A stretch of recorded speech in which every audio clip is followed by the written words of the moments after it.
Hi. Oh my lord. Still a little camera going okay. Hey, what's going on, everyone? Little. I am so professional. Always making it to my streams on time. And timely, very timely. Yeah, so sorry about the delay. It is 11:28 right now, Pacific Standard Time, and I think that might be a little bit further out from what I originally said I was going to stream today. I'm very sorry. I'm just trying to be professional. But yeah, we're going to be playing a little bit of Rogue Trader today. Thank you very much for joining me. I really do appreciate you guys. You deserve all the love in the world. You guys are amazing, and thank you very much for just your continued support for growing my channels, both YouTube and Twitch. It really means a lot to me. I mean, I'm really grateful for the community that we've built together, and everyone's just very nice, and around, they're from around the globe. They're always having positive feedback about my videos, and yeah, it just seemed like a good people to hang out with, really. A lot of people are sick right now in the community, so make sure you guys are drinking your fluids, taking care of yourself, getting proper rest. I'm never really that great for getting a full 8 hours sleep for various reasons, so I hope you two are doing the same. Go to bed a little bit early, relax, turn off those social media devices, just rock back, picture yourself rocking back and forth like a little baby, and make sure you get some sleep. Make sure you're actually taking care of yourself. Introduction. So, Mechanical Beanstalk, if you haven't already heard of me, I'm a variety streamer who tried to do more like hidden gem games, MS-DOS games earlier from the 2000s, 90s, stuff you might not have heard of, indie games that are kind of going under the radar, that don't have a huge budget or a huge cast, that I think are amazing. But stuff like today, I'm playing Rogue Trader, Warhammer 40,000 Rogue Trader. It's from the Warhammer 40,000 universe, but a role-playing game, turn-based tactical. I tried to make a themed campaign where we're making. It was supposed to be like a space Viking king. Warhammer 40,000 is very science fantasy setting, where technology is kind of like spiritual, arcane, misunderstood. And yeah, I'm treating my giant city ship that we're flying around in as part of my kingdom, sitting a throne, having a crown, more role playing like I don't know, character from Game of Thrones, like House Stark. But yeah, it's been pretty fun so far. Eventually, I'm gonna get enough footage to make a edited down YouTube series on it, and yeah, I'm gonna probably use the footage also for some other stuff that I have in the pipes, so to speak. Yeah. Like and follow and subscribe if you haven't already, if you're watching this on the post recording or live. What else? What should I be saying? Patreon is always up. Right now I only have it set up for $1 donations. I haven't refleshed it out really much, but if you want to make a general shout out on the end of every single video, go ahead and donate $1 to our Patreon. If you do have Amazon Prime subscription, you can throw your one free subscription to any streamer, but I would prefer throw it my way on Twitch, obviously. Give me follow and subscribe, like I said before, on YouTube, because we're trying right now to grow the YouTube brands just so I can have potentially two sources of revenue depending on how things go in the future. And yeah, let's switch over to the Rogue Trader. I'm going to turn off the camera because I'm still waking up, but thank you very much. Let's see here. I think it's on this setting over here. Let me see here. Yep, cool. Testing 1, 2, 3. And yeah. Oh.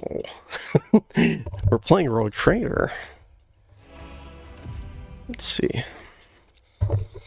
Make sure my sound is coming through. Sound. Cool. Oh yeah, this is a preview of something else I have in the pipes. Let's go back over to our main character.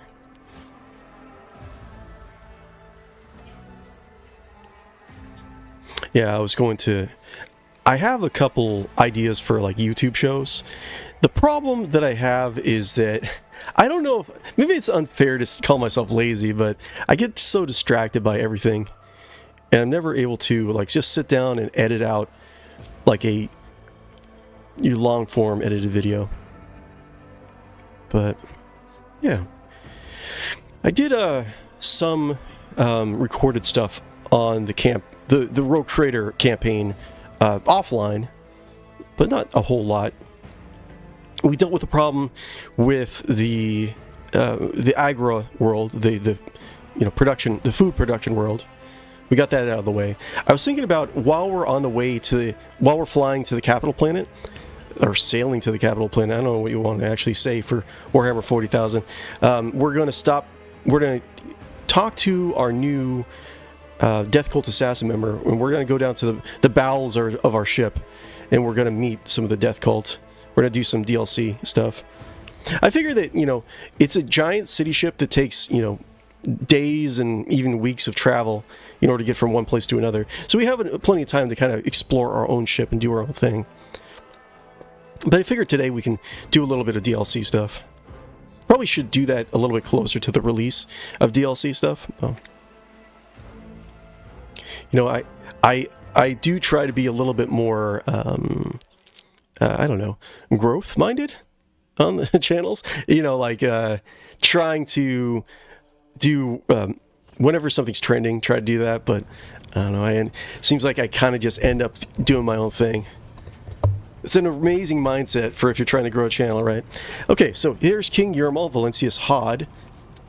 Backstory, the Hodd is a role-playing group concept that I have for all of us, right? The Hodd are like a collection of powerful imperial individuals, mostly rogue traders, who have come together in like a like-minded state. But anyways, gives us a chance to say like everyone in the audience is part of the secondary rogue trader house or factional house called the Hodd. But yeah, King Yermal Valentius Hodd, he swings around, and his double axes are an axe and a mace. Drinks ale.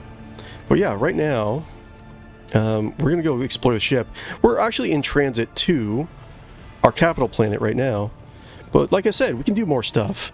I think we can go to Lord Captain's quarters. I don't think I need anything else in my quarters. I would like to excuse me, COVID cough. I would like to decorate my chambers a little bit more.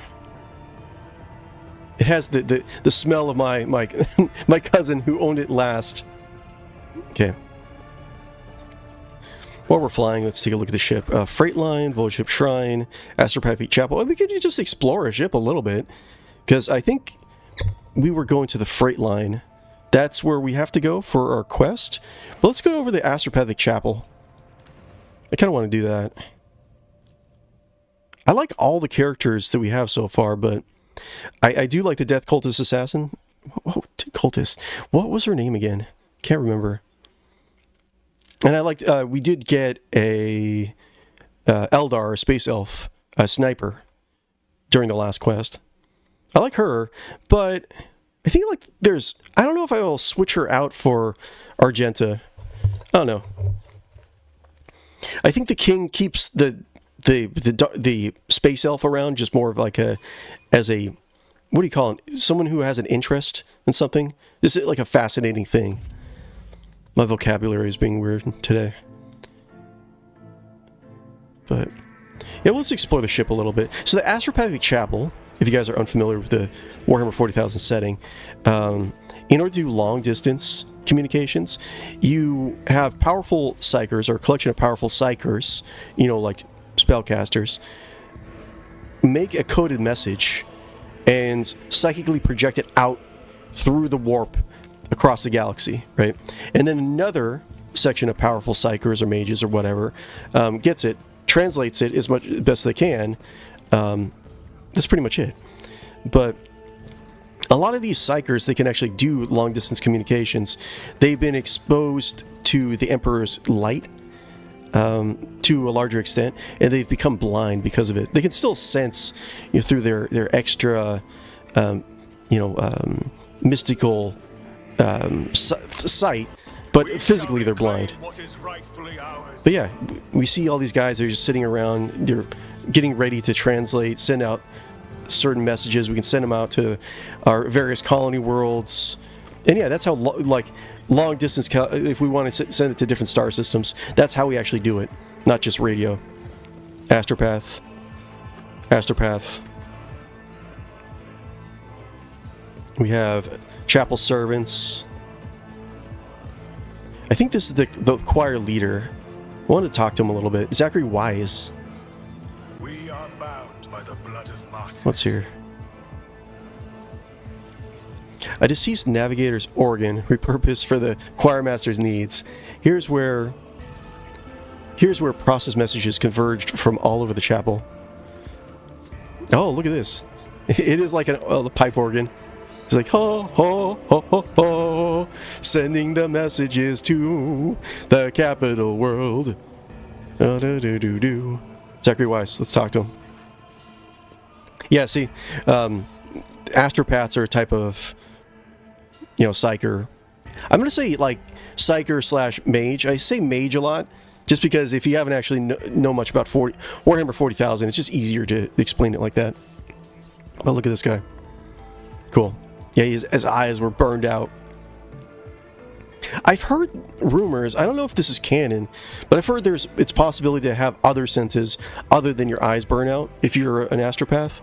But I really need to verify that. But look at this right here. They're just it's like a loom printing out a scroll. Like it's a parchment scroll, but it has like data circuitry like worked into it. It's pretty cool. I do like the Warhammer 40,000 aesthetic. It's like kind of like greasy diesel punk. Zachary Wise, choirmaster Zachary Wise, a tall old man in a long green robe, stands motionless in front of a cogitator. The closer you approach, the clearer you can hear his continuous, unintelligible whisper. You're about to call his name when he falls silent sharply and turns toward you. My king. A visit from the king is an honor for us, he bows. Like other astropaths at the chapel, the choirmaster's eyes are bandaged over with time-worn scrolls of sacred manuscripts. Nevertheless, you cannot shake the feeling that his otherworldly glowing gaze is studying you keenly. How can I be of use, my liege? Lore Imperium says, succeeded. Sanctioning is a brutal practice, one which robs every astropath of the gift of sight. But in return, they gain a new kind of vision that allows them to see what ordinary people cannot. It's a blessing, I would say. It's a harsh reality, but we got to look for all the kind of the blessings and miracles in this dark universe. And actually, how should I say this? And just be grateful for it, really. I mean, this universe is a nasty place. It is what it is. The light emanating from beneath the bandages flickers with strange hues. The light emanating from beneath the bandages flickers with strange hues as the choirmaster clutches his temple. His expression shifts in a way you are familiar with. It is the look of one who has glimpsed the grim signs that evil has left upon your soul. Did my mind tell you? Remind me, who are you? Who are you again? Tell me about the astropath. Did it bother you? I'll speak later. Did my nightmares... Master Wise, did my nightmares scald you? My apologies, your lordship. I sensed a strangeness in you, and my mind reached out of its own accord. I did not see much, but what I did see was enough. It grieves me to know that this mark weighs on you so. Trust me, I'm well acquainted with the oppressive burden of doom. Tell me about your choir, Master Wise. Of course, my king. Is there something specific you would like to know? Mechanical drum. What device is this? Oh, interesting.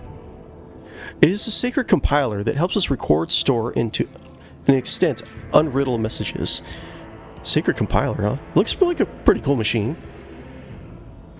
The astropaths first receive these messages in the form of muddled images, dictate what they see in the machine, which logs their every word. I guess, they are going to sense other messages throughout the void, not just ones that are specifically projected to us, right? The astropaths first receive these messages in the form of muddled images, dictating what they see in the machine, which logs their every word. For the reels of their receivers on the ceiling, the machine's recorded words are routed. Give me 1 second, guys.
Okay, I'm back, guys.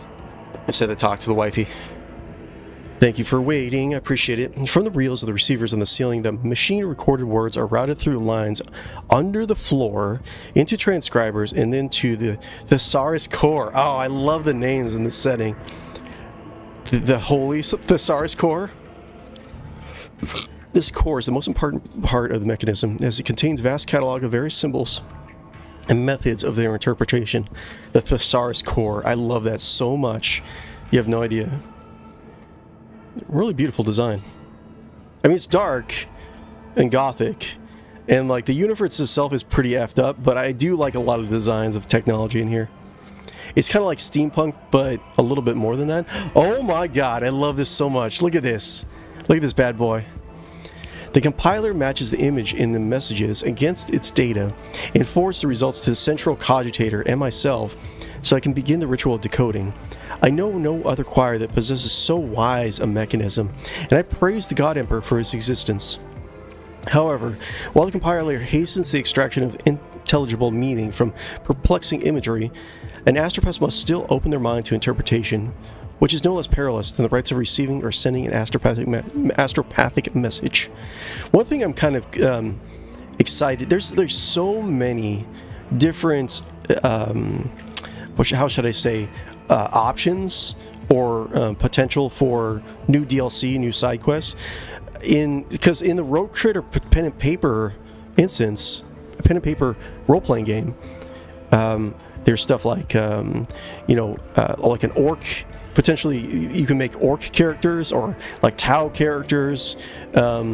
There's various different types of worlds and lost civilizations, and it's very interesting. I was thinking about sitting down with you guys part way or at the end of the video. Remind me if I haven't, if I forget. But I want to sit down with you guys and look through the Rogue Trader role-playing game book and just kind of talk about it a little bit before we end the stream. If a machine knows the meaning of the symbols, why can't it decode the message itself? That seems like kind of a silly question, but okay. Regrettably for us all, your lordship, astropathic messages are not ciphered dispatches, but rather psychic imprints containing information. Only an astropath can read the entirety of something created through the medium of the warp. Furthermore, as messages pass through the immaterium, they might become distorted by malevolent intent. That does happen. It falls to your servants alone to shield their minds with faith and separate the true meaning from the influence of the ruinous powers. Yeah, like the void ship and a lot of Imperial technology is so vast and, you know, complicated. If something happens to your choir work, and find new astropaths. Yeah, don't have to talk about that right now. I want to talk about other topics. I don't really need to know that. I mean, I'm sure the noise in the chapel. Well, I guess I'll ask him. The song in the chapel, are you used to it? It is a mental focusing technique used by your flagship's choir, one that I invented myself. This music was written by an astropath. Interesting. What my charges and I hear is not what ordinary people hear. Interesting. It is true depth and beauty, and it cannot be fathomed without the Emperor's blessing. The music protects our mind from rudimentary thoughts, purifies and sharpens them. But above all else, it serves as the beacon of sorts among the tumultuous sea of souls, a thread to lead us home from the deadly mazes. You know what? I love talking about Warhammer 40,000, so if you guys ever have any questions, feel free to let me know in the comments. Farewell, your lordship. The choirmaster follows you with his otherworldly glowing gaze if you leave, and turns back to the cogitator. Cool. This open area seems like it's going to be a very big boss fight at some point in time. Because it was added with the DLC, I'm pretty sure it was. So I have a feeling we'll have to come back here and fight a boss. Just a random guess. Okay, where else should we explore? There's officer's deck. I've been there. Lord Captain's quarters. Okay. Freight line. Void ship shrine. Oh, the shrine. Let's go there. So this is the main temple and shrine on our city ship. I'm interested. I'm quite interested in what's going on here.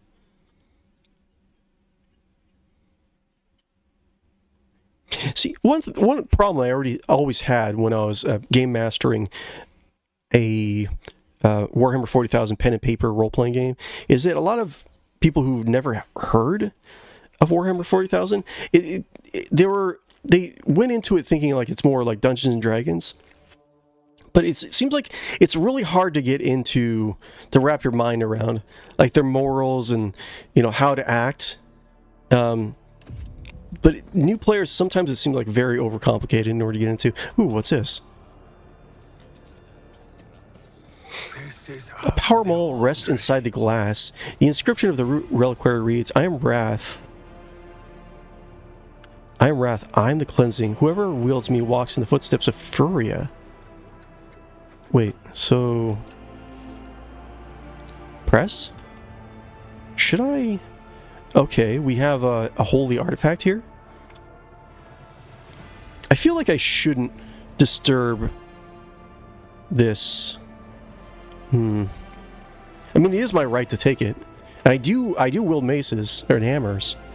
I don't know, I'll talk to the confessor. I'll talk to the priest. So this is our main chapel. Oh, they're all praying.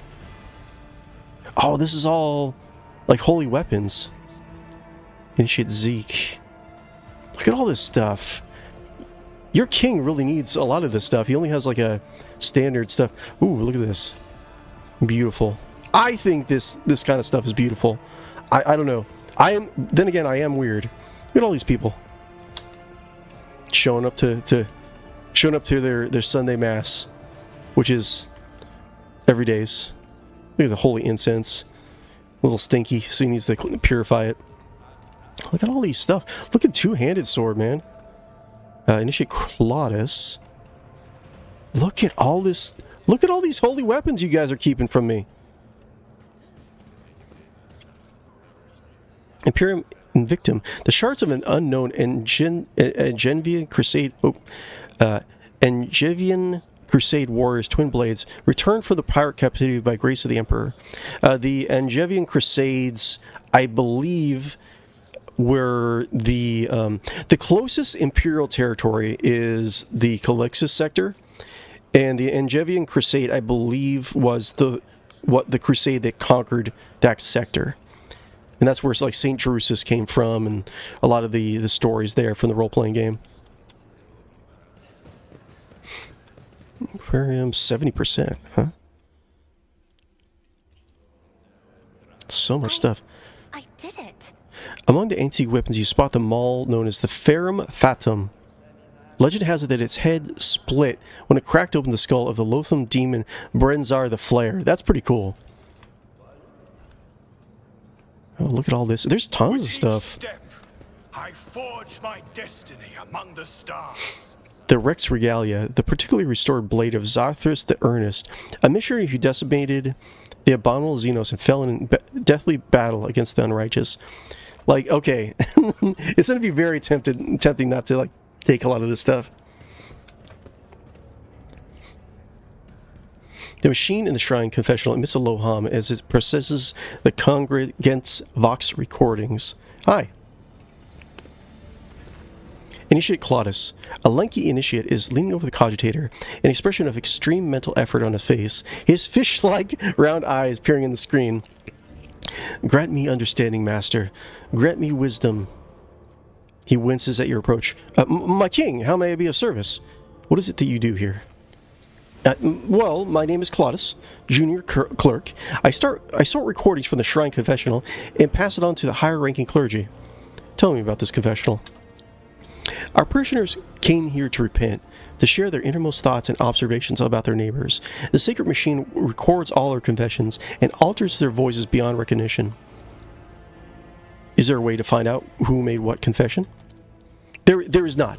Claudius shakes his head resolutely. That would undermine the usefulness of it, you see. The first prototype wasn't anonymous, so those confessions might have well been carbon copies of each other.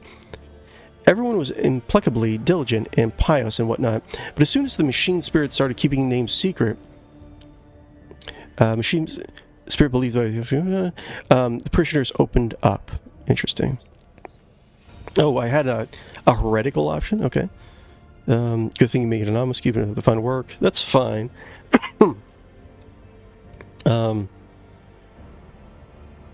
Interesting. I will leave you to your concerns. I labor for the glory of the Emperor and House von Valentius. I labor for the Hodd. Interesting. Let's talk to the main confessor. The faith guides my path to glory. I'm pretty sure he's the main confessor on our ship, the head priest. Confessor Adalbert. Confessor Adalbert. Sounds kind of a Poindexter name. Confessor Adalbert, a plump, rosy-cheeked old man, is lighting candles, taking his time with each. Blow out one of the candles. Glints of fire dance in his heavy golden aquila and his sky-blue eyes as he addresses you, smiling. The Emperor protects, my king. Are you here to pray, or have mundane matters brought you to me? There's an incredibly profound quality to his voice, and he speaks with mesmerizing timbre. What do you do? Who are you and what do you do? Let's see here. What to find out more of this place? Tenants for you. You're possibly being with joy. Appreciate you as a rare sight. Later, I come here often. Did my cousin come here often? Confessor Albert.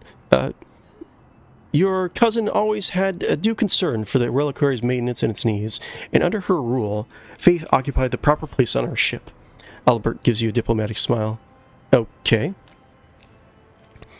I mean, I do want the power maul, but, you know, I'd like to hear his argument as to why I can't use it. I mean, if it's sacred, I will respect the Imperial cult if it's supposed to be extremely sacred to our family.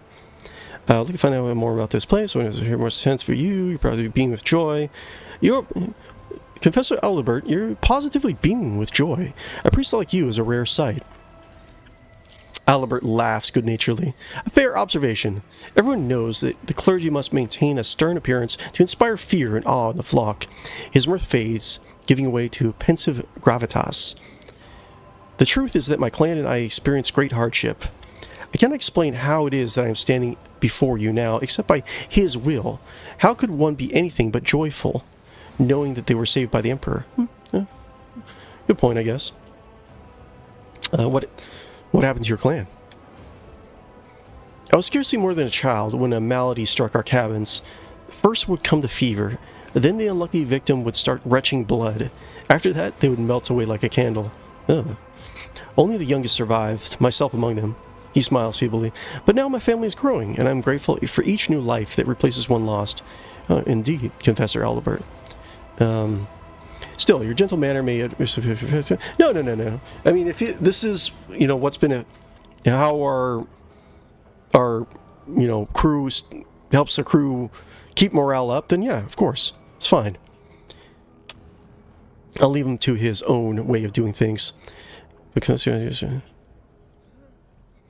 people confess to you, do they not?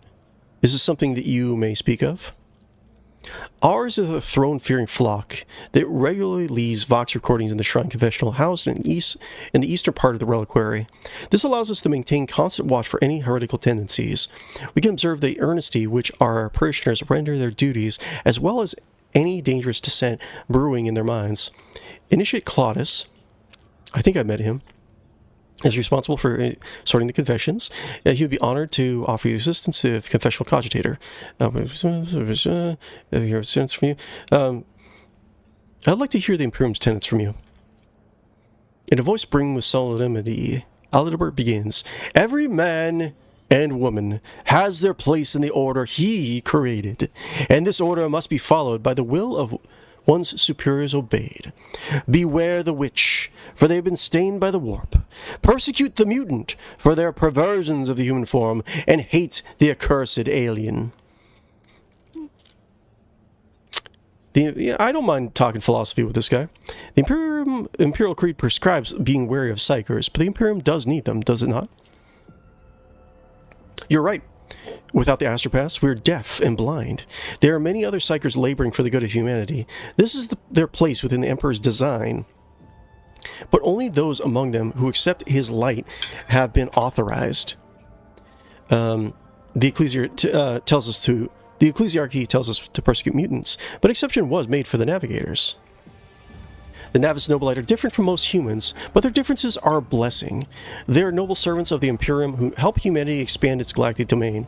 Do you not see that as a higher purpose that pleases the Emperor?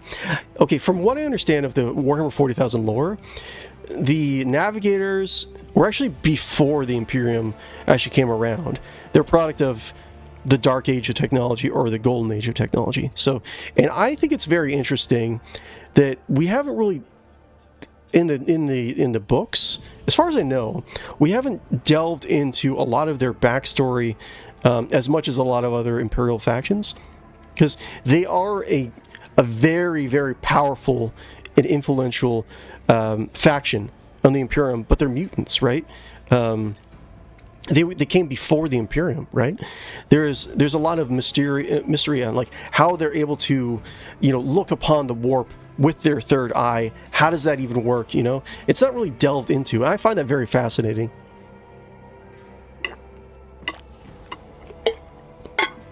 Gotta make sure I'm hydrated while I'm just like blah blah blahing. I do tend to blah blah blah quite a bit. Cassia. Oh yeah, Cassia's with me. It is a pleasure to hear that. Unlike the ignorant rabble, you give due acknowledgement to the greatness of our deeds, Confessor. Among the Adeptus Mechanicus, the Emperor is known as the Omnissiah. They have their own form of worship. Do they truly share our beliefs? It depends on who you ask. Like the original reason the Emperor allowed them to kind of be their own thing, like an empire within an empire, is just because, the Imperium needs them. They're so... well versed with technology, and they had their own, they're so powerful. It wasn't really, the math didn't really add up in order to convert them by force. So from what I understand, where do we have the imperial symbol? Direct your eyes over here. So you see this little symbol over my guy's head? So the two-headed eagle, from what I understand, each of the heads is the main branches of the Imperium. One is the Imperium itself, one is the Mechanicus. That's actually where the two-headed eagle comes from what I remember. You could argue with me in the comments. I'll argue with you. I'll fight you in the comments. Yes. Most certainly. Different likenesses of the Emperor and ways of worshipping him can be found across the Imperium's worlds, but we all believe in the one. Come to think of it, my warrant entitles me to violate the Imperial Creed in many, many ways. How do you process this? Violate. Those are not to be conceived of as violations.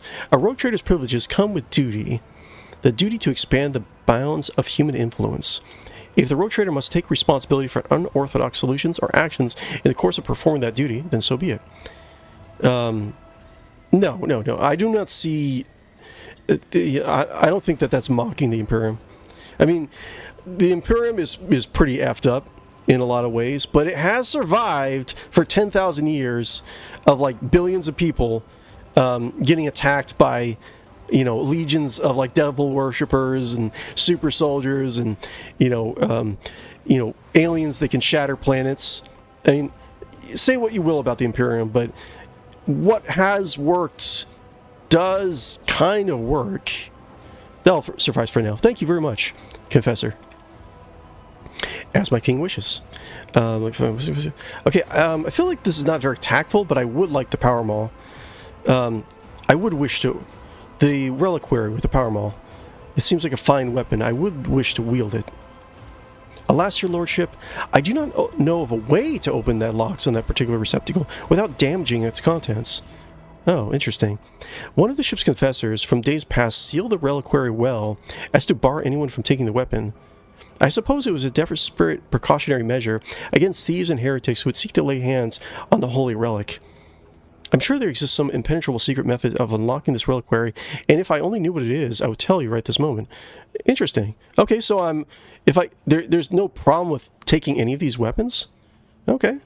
I thought it was going to be some I was going to offend the history of my city, but okay. Thank you very much for your time. I do quite appreciate you, Confessor. May the Emperor's blessing be upon you, your lordship. Okay. So, there was a big old button on the side of the reliquary. Maybe we should just push that big old button. So, if I can get the hammer, it's mine. It looks like it might be a two-handed one, though. Hopefully it's not. No, actually, you know what? It might be a one-handed. Hopefully. Let's cross our fingers. Press.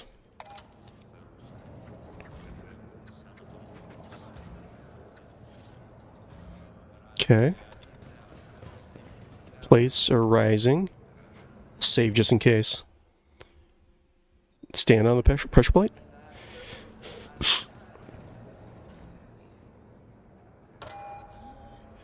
Okay. Stand over here.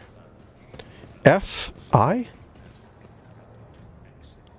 Oh, I see. We have to have... protects.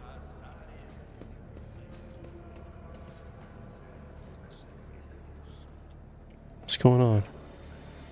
Do we have... Is there other... What's going on? Hold on. To another compartment, to another compartment. I wonder if it's something I can get right now, or if I have to progress in the DLC more.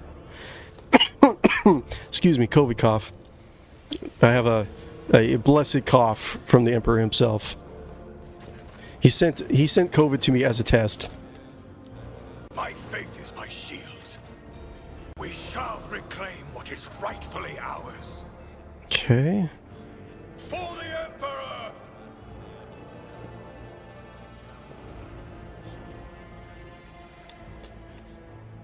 What's going on? It did beep. Is there another pressure plate somewhere? There's another pressure plate. Is this going to go down? Okay. So we'll just have everyone stand on a pressure plate. Maybe that'll do it. Do you require inquisitorial approval? Maybe I have to put it, you know, stand on in a certain way. They're different symbols.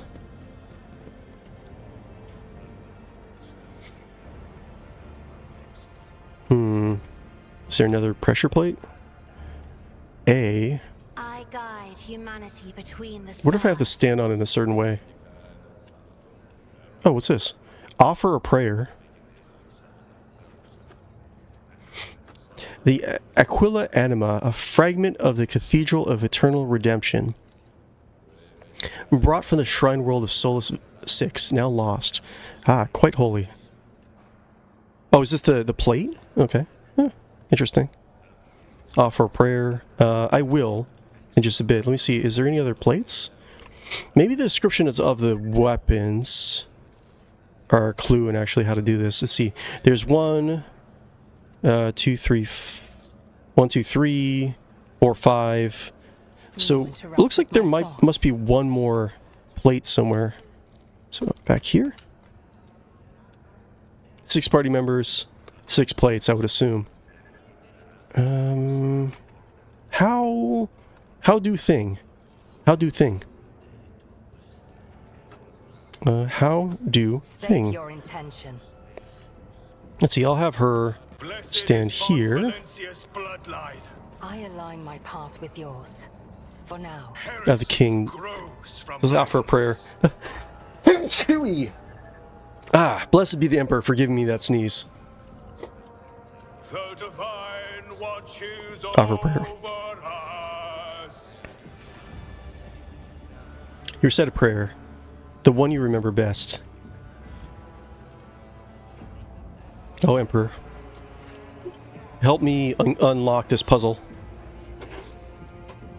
Okay, so... What is, everyone? What is? Okay. So wait, should I... Does something trouble you, Lord Should I figure out, okay, what's the name, what's the letters here? We got A, what we got? We got A, we got... Look no further. We got F, The sooner we start.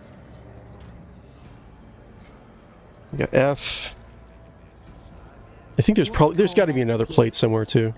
We got... Is that an I or J? I'll just write both I or J. And Heinrichs, what are you standing on? We got... What is that? You? You? Or... I don't know. Question mark there. And then we have... What is it?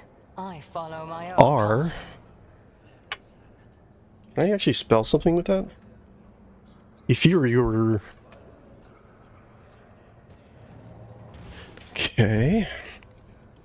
Now, is there... No suffering will make me forget his sacred words. Burn the heretic. Kill the mutant. Oh, King. Okay, King. The unclean. Okay, calm down. Calm down.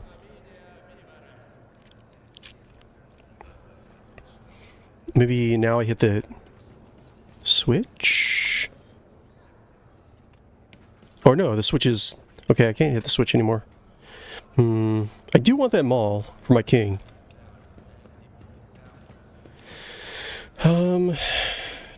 If you guys in the comments have any idea on how to do this, feel free to let me know. Let's see. Ba-doo.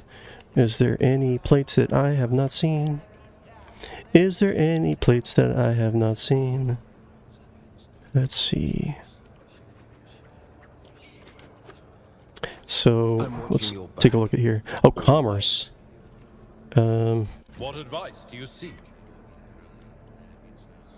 Commerce 60. Who is? I think he has the best commerce. Hold on. A nice little stroll. A nice little stroll. Nothing's impossible for this old officer. An ancient-looking chainsword without without a fuel engine, rests on the weapon rack. The shape of his teeth make you think of the Ulma Universalis, a pattern from the Angevin Crusade era. Okay, that doesn't really give any clues. Let's talk to the confessor. Emperor protects.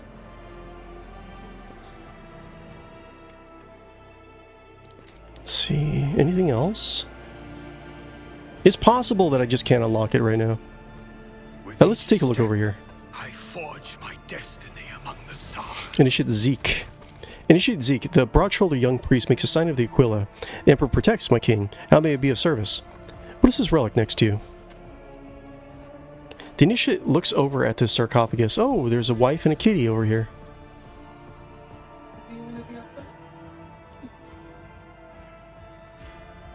Oh, yeah, there's a little kitty cat. Hi, kitty cat. Hi, guys.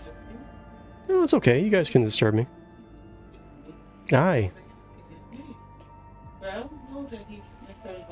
You got fur babies here. Yeah, you can leave them in here if you want. Hi. He keeps staring at you, so maybe he does want to be with you. Yeah, just leave him in here. He'll be fine. Yeah, Toby's here with us, guys. Okay, yeah, he wants to be by his window. Okay. The initiate looks over the sarcophagus. Okay. The skeleton within it is... You want to come outside? You want to stay in? The skeleton within it is an orb made of many tightly fitted hoops covered in glyphs. The skeleton within is clutching an orb made of many tightly fitted hoops covered in glyphs. A mysterious object, but undeniably a holy one. It was donated by a group of pilgrims who studied the legacy of the great missionary Nadine Nikov. It believed that there was something inside that only someone truly righteous was meant to have. One of the pilgrims was so desperate to witness the moment of the orb's opening, they bequeathed their body to us. That's pretty cool. A riddle? Cassie's eyes light up with curiosity. It'd be most interesting to learn what is stored inside, Lord Captain. Would you like to try opening the orb? Yeah, of course. Do you have any ideas of how to open this orb? One of your predecessors was the last to attempt solving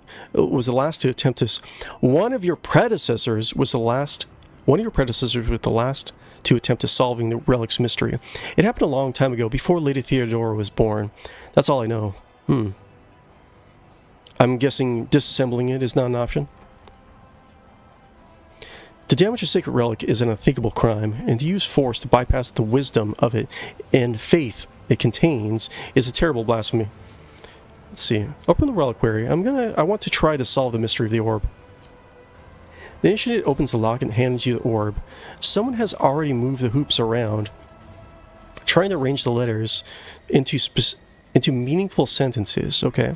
It'll take a few more rotations for the orb to split cleanly into 4 parts, each with its own question. The answers should presumably be formed using adjoining hoops. Interesting. I mean, the king isn't, like, necessarily, like, a deep thinker. Form the question in orb's first quarter. My light reaches everywhere. The greedy will see me in gold. The scholars in humanity's cradle.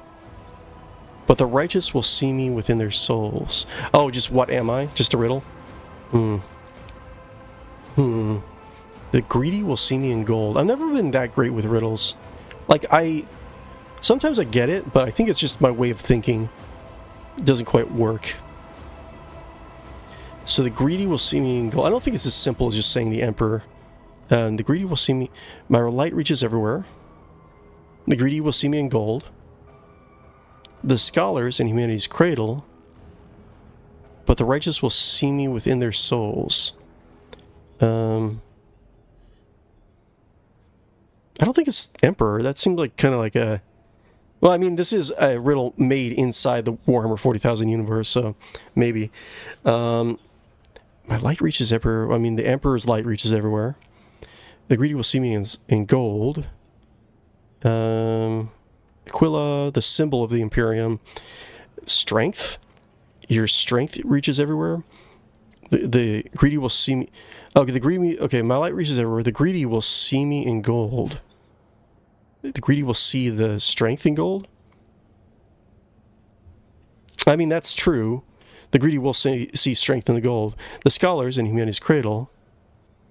But the righteous will see me within their souls. Only the righteous. Strength. It's probably strength then, right? I think that makes the most sense. Your strength reaches everywhere. Strength reaches everywhere. That seems kind of... The first part of it doesn't seem to work. Let's see. 4. Strength. First, better or worse, something clips in the orb. Okay, I'm smart. The king strokes his beard. Something clicks. Form the question in the orb's second quarter. I am within every human, and my loss is feared. For without me comes the end. I am within every human, and my loss is feared. For without me comes the end. Without me comes the end. But give me to the Emperor, and you will be eternal. Let's see here. Soul is feared to be lost. Faith is feared to be lost. For without me comes the end. But give your life. I mean, it seems like life, right? Let's see. Make sure my... Yeah, that seems like... The audio seems to be working okay. I'm with every human. I mean, life. Faith is not necessarily within every human. My loss is feared. Everyone fears to lose their life, for the most part. For without me comes the end. But give your life to the Emperor, and you'll be eternal. I'm going to say life... Soul, blood. I mean, blood would be a very literal answer. Blood is within every human. And without the blood comes the end, but give the Emperor and you will be eternal. I don't think it's faith. I don't think it's soul. It's either life or blood. Life. I don't think it's life. I think it's going to be blood. My loss is feared. For without me comes the end, but give me to the Emperor and you'll be eternal. No, I think I'm going to go with life. Let's see. It's either life or blood. Life? Another soft click comes within the orb. Okay. Form the question in the form the question in the orb's third quarter. I am poison. I am perdition. I am disgrace. Burn me down, eradicate me, or perish. Rejected by the Emperor. I am a poison. I am perdition. I am disgrace. Okay. Burn me down, eradicate me, or perish. Transgression. Transgression. No, I'm going to say no on that. We got weakness, heretic, or betrayal. Betrayal. Let's see. Betrayal is poison. Betrayal is perdition. Betrayal is disgrace. Burn me down, eradicate me, or perish. Rejected by the Emperor. I think it's probably weakness. Heretic doesn't really... I'm not feeling it. Weakness is a poison. Weakness is predation. Weakness is disgrace. Burn me down, eradicate me, or perish. Rejected by the Emperor. I think weakness, but it might be betrayal also. Heretic seems weakness. With a click, the hoop settles into place. Form the question in the orb's remaining quarter. Keep in mind, this orb has not been solved in like hundreds of years. And like a guy with... What do we have? I think the king has like 30 intelligence.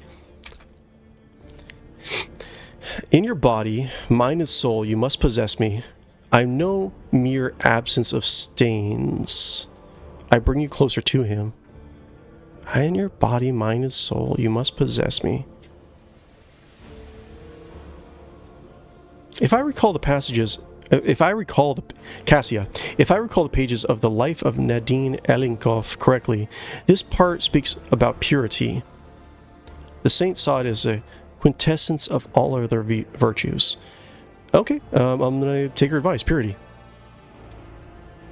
The hoops shift and return to the previous arrangement. You'll have to start over. Cassia. Okay, so I got one of them wrong.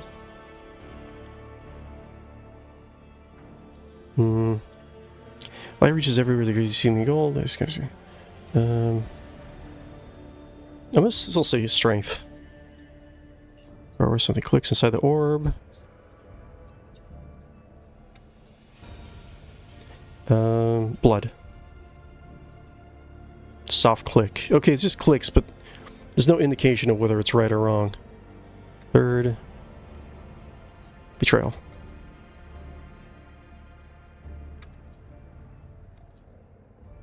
You know, I'll still take her advice. Okay. Throne. I still think it's strength.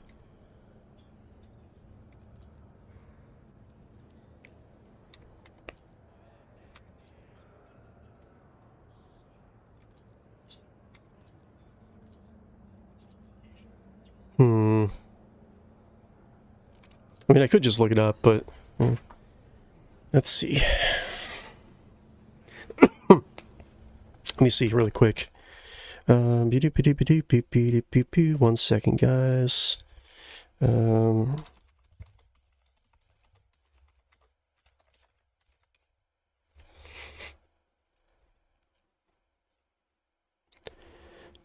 Throne, blood, weakness, purity.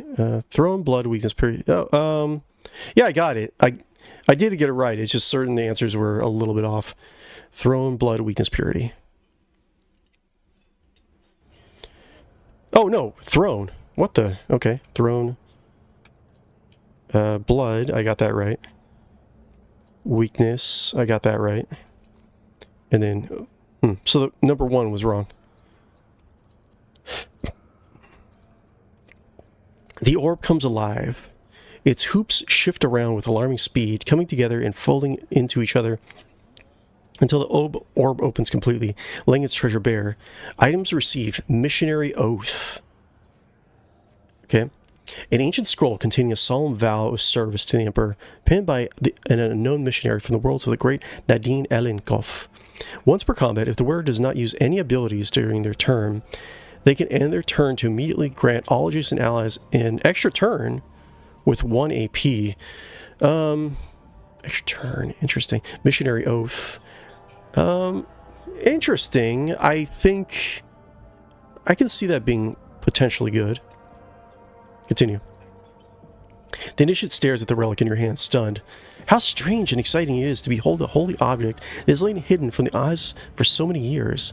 Truly is it a great day upon which the road trader himself has revealed the legacy of the great missionaries to us all. Okay, interesting. Cool. Mine now. Mine! All this stuff is mine. Okay, let's go back to finding what's going on with the pressure plates. I think it's probably... You have to spell out something. But, like... What can you actually spell with these letters? Firu... Firu... We are bound by the blood of martyrs. Maybe, I'll look up, like, a hint. I'm not cheating. I'm not cheating. I'm just kind of pushing myself in the right direction. Trader... pressure plate.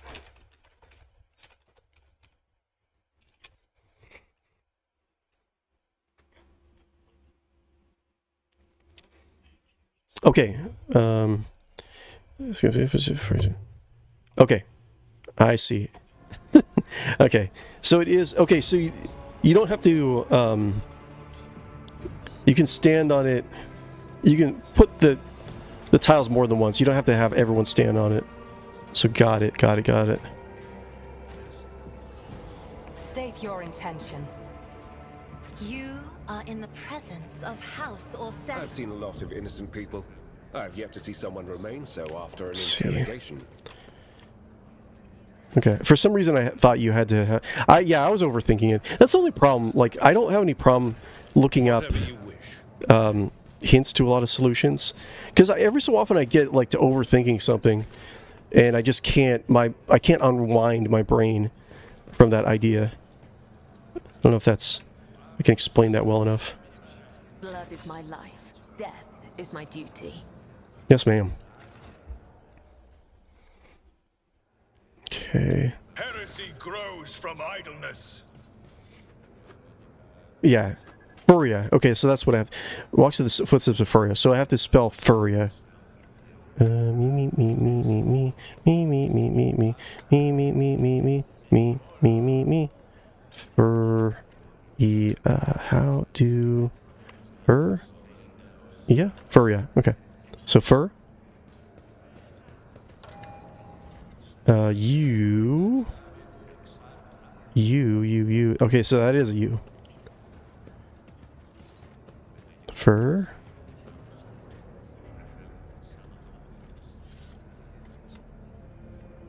Wait. Do I have to stand on the plates? Fur. And then R. Let the faith guide my path to glory. I think I do have to stand on the plates in the right order. Hold on. We are Abelard, stand on the plate. spearhead of the Imperium. Okay. I am your shadow. The web beckons. Fur. And then R. Color the uncolored.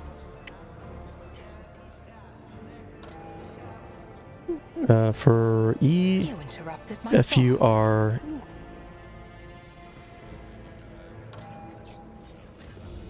Okay, We Furia. have no time to lose. Cool. It's gonna be a two-hander, isn't it? It looks small enough to be a one-hander, though. Nice. You will be rewarded. What is it? One-handed, yeah! Oh, no.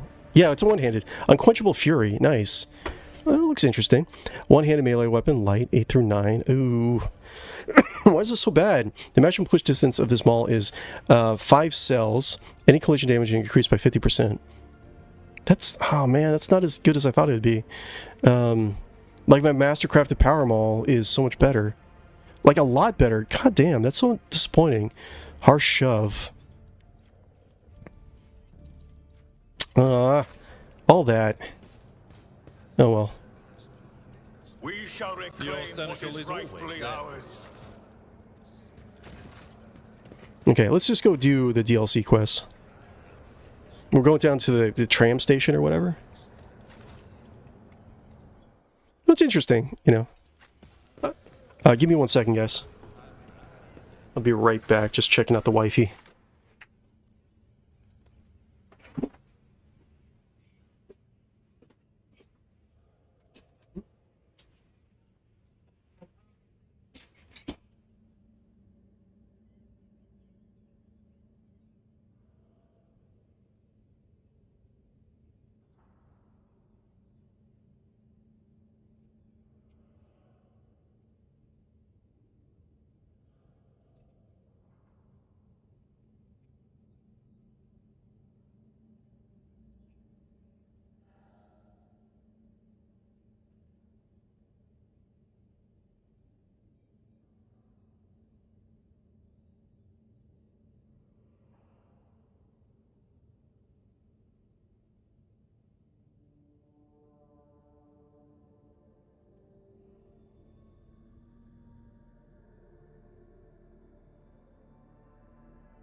Okay, I'm back. Got myself a little bit of breakfast pizza because, you know, I'm the king. I can have pizza for breakfast. What? Oh, it's not even morning anymore, so lunch pizza. You know what? I don't know. I don't deserve to be judged. I'm the king, okay? I'm going to throw a temper tantrum. I'm the king. I'm the king. Yes, let's go.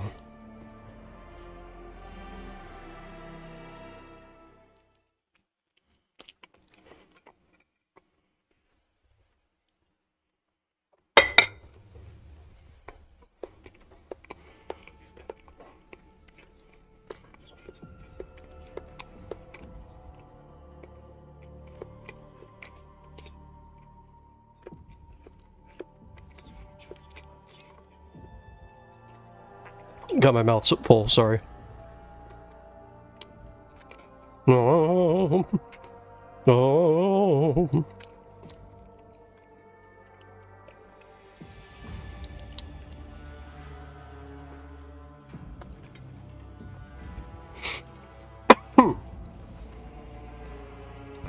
A void ship is like a city unto itself, inhabited by thousands of people, most of whom are disenfranchised rabble.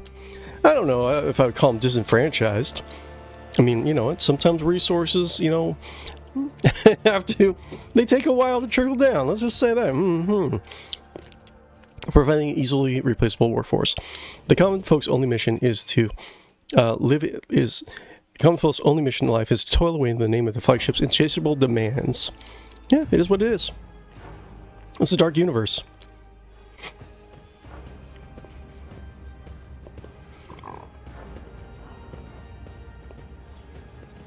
This is some of the DLC stuff. Edok Frenzo. A sturdily built man with an augmented jaw stands at attention. The dark circles under his eyes speak to many sleepless nights, but his voice is loud and spirited. Welcome to Freight Hub LD-987/A14, my king. I am Edok Frenzo, captain of the enforcers in the lower deck by LD-A14. The Master at Arms has assigned me to be your liaison for the duration of your stay here. The king nods. My king, would you like me to inspect the control room or begin your search for the Temple of the Bloodspun Web? He says the last part with obvious concern. Seems you were prepared for my visit. Yes, I know I was coming here. Well, I mean, it's kind of not really a secret that I wanted to come here. How do you know how to reach the Temple of the Bloodspun Web? I inspect the entire compartment. Yeah, as king, I need to see. You walk among my people for a little bit. I'm here to inspect the entire compartment. I'm curious to see how the people in the lower decks live. Frenzo glances at you warily. Okay. Okay. As you will, my king. Still, out of concern for your safety, I must warn you that you should avoid the farthest sections of the bay. They're ridden with disease, and the locals there can particularly be unpleasant to deal with. With the kind of riffraff that dwells there, you might even be attacked. Cassia shivers. Such ghastly places you describe. We're not headed there, are we, King?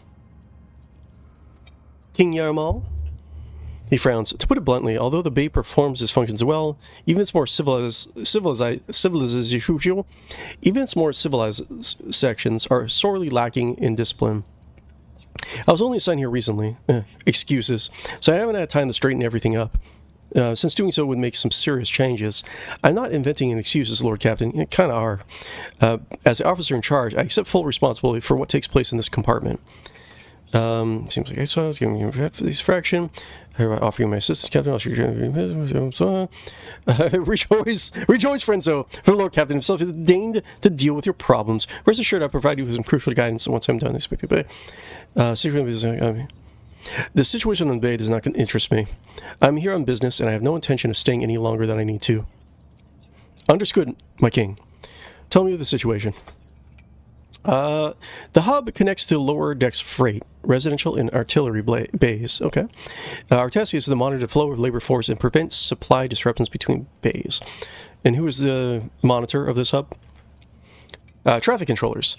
The technomats trained by the priests of the machine cult to keep the sacred cogitators in working order and prevent train collisions. Okay. That would be a good thing. The consequences of an accident like that would be easy to imagine, especially one of the trains were carrying macro cannon ordnance.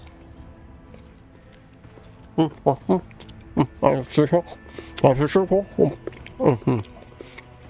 a professional streamer, I gotta make sure that I actually,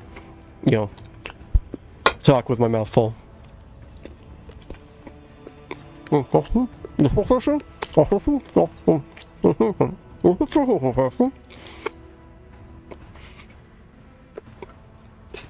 One second.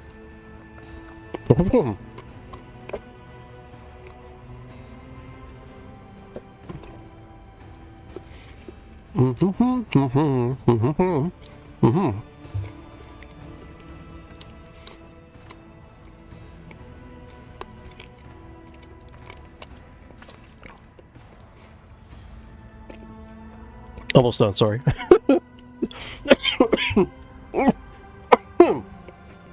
COVID cough.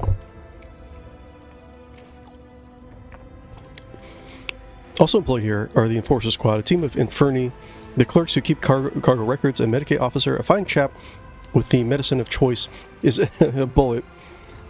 A fine chap whose medicine of the choice is the bullet. May God, Emperor, forgive him. Okay. Not every void ship can boast of its own railway. Edoc. That is true. Usually higher class ships are ones that get trains, but it's far from the greatest thing a Rogue Trader's warrant can actually see done. Credit here goes to Lady Theodora's predecessor, on whose orders the Adeptus Mechanicus assisted in birthing this miracle of secret engineering from the womb of the dynasty's flagship. I'd be kind of interested in hearing more about the Rogue Traders before Lady Theodora. What is this about the situation in the lower decks? Most of the locals unload trains and sort provisions. We give maintenance jobs to the more capable ones. The rest are reserve workforce. Whenever the crew are lost on a deck, we find replacements. Excuse me. Whenever crew is lost on deck, we find replacements from among those rats. If extra hands are needed anywhere else, there are always more than enough volunteers eager to work for rations. They even queue for jobs. Okay. Indeed. Always at your service, my king. The cult of Blunted Web has a presence in this compartment, does it not? That is correct. The enforcers do not bar them from carrying out their sacred duties. He scowls. And irregular as it is to have armed crew members set up secret hideout for forbidden to the enforcers. As irregular as it is to have armed crew members set up secret hideout forbidden to the enforcers, and that they can go around dispensing bloody justice. Okay. What do you personally know about these death cultists? Not much, my king. But I'm trying to learn more, given that they like to pay visits to my compartment. Fredso scratches his head, thinking, the spinners honor the Emperor through death. They kill notorious reprobates and heretics. Sometimes they kill righteous folk, and other times, even seemingly at random. Their rituals are morbid, and their prayers are strange. Anyone not initiated in their rites would struggle to make any sense of them. I see. The captain grumbles silently under his breath. Be steadfast in your duty, Captain Frenzo. The Emperor protects my king. Cool. We got a salute. Okay. He seems like an okay guy. We got... Let's take a look around. I think based on the ritual,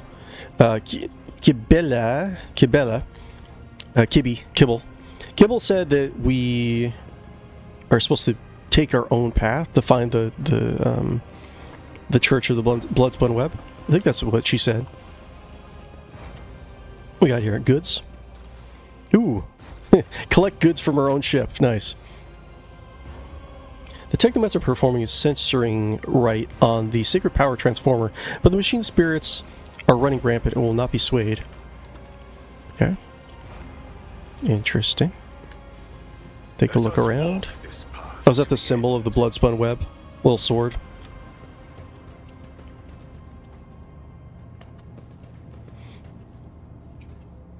The Khajiita dashboard controlling the rail junctions is lit up with indicator lumens for active hubs. Arrival and departure announcements are pouring out from the Vox systems.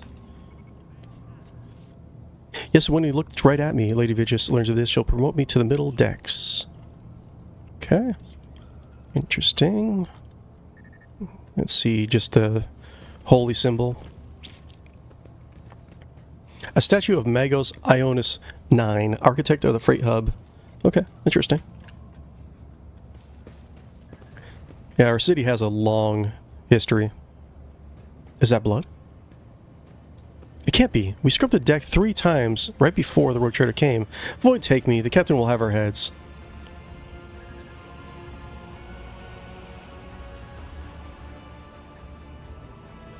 Okay. Abelard.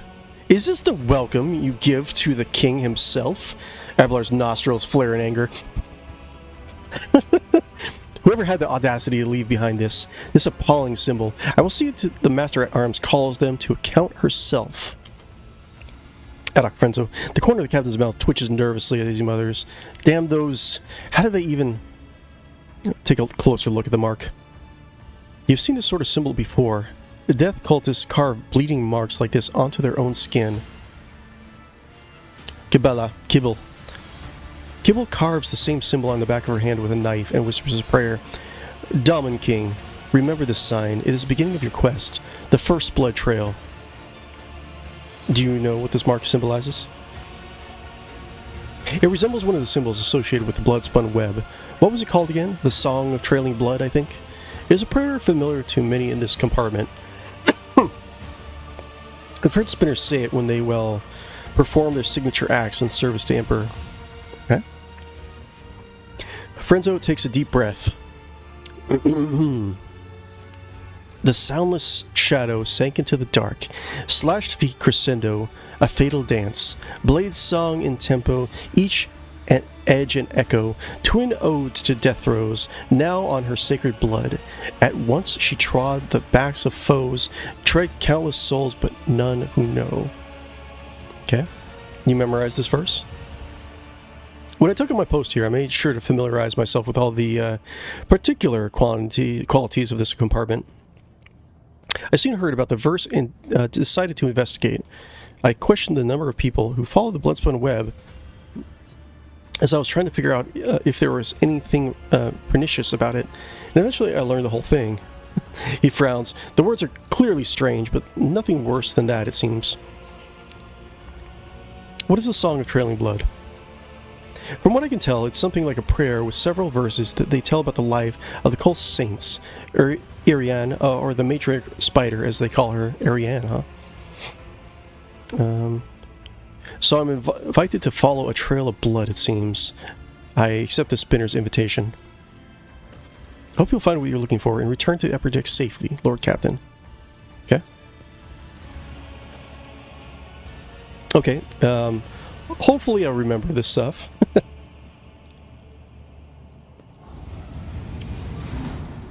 A little bit more saving. Save.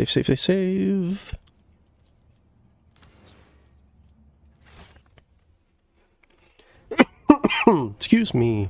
Pardon me. I was thinking maybe I should take Argenta. Do we truly even have to be here? I'm not even sure what's making me nauseous. The horrid colors or the smell. Ooh, look at that beautiful train go by. Let's actually take Argenta. Because I think I would like to have... Because I think she does have a flamer. Step, I forge my destiny among the stars.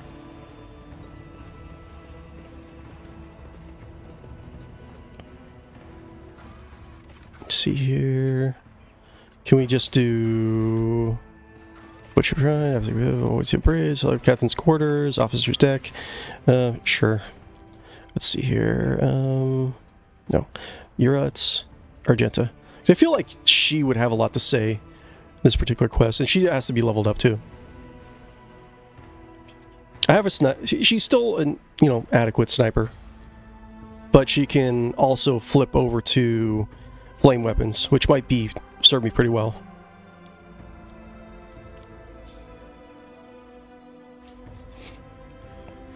Oh, la la la la. For the underclass, there's nothing but backbreaking labor in the gloom of the lower decks. Meanwhile, the rogue traders, officers, and high-ranking servants enjoy the many luxuries the upper decks have to offer. Oh, that's... I don't see the problem with that. The flagship higher-ups receive the best food, clean water, and quality medicine. Oh yeah, of course. Top brass, my friend. Something, something, trickle-down economics, something, something.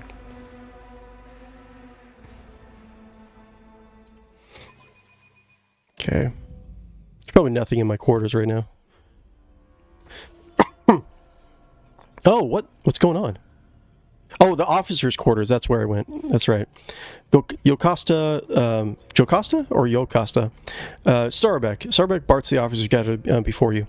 His king has seen fit to honor us with his presence in order to monitor the course of the investigation. Oh, it's not a banquet. Unless we want to eat paper, I guess. You're expected to perform your duties immaculately and report your every step to me. Should any of your actions bring shame to the enforcers, you will answer to me personally. My king, the 3 officers before you have been tasked with conducting the investigation. The first, Captain Klein, is a veteran with a record of quelled uprisings of mutant abominations in the colonies. Captain Yin... Jesus. Emperor. I'm sorry. Don't take the Emperor's name in vain. Captain Genevieve is young, but she has already preempted several mutinies among the ship's rabble. Lastly, there's Captain Hiroto. His interrogation skills deserve credit, and he knows how to install fear and respect firmly in the minds of the riffraff. Okay.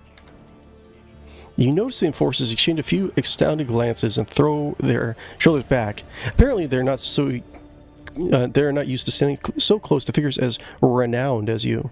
Renowned. Your illustrious glory made you famous for beyond the bounds of your home system. Okay, yeah. So when I, fought on my home world.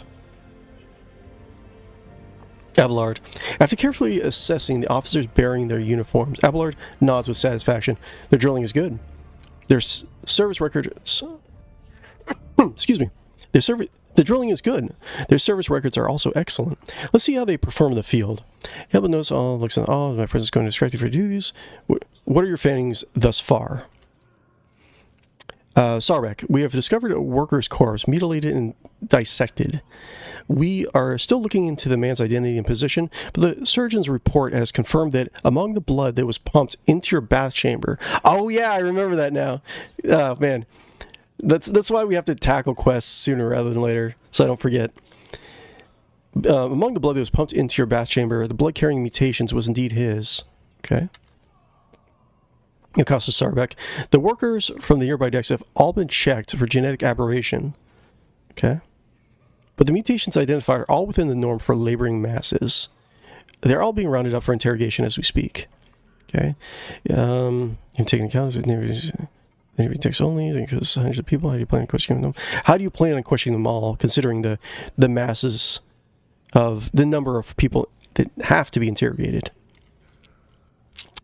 Sarbeck, our interrogation techniques are broad and varied. However, nothing loosens the tongue like corporal punishment.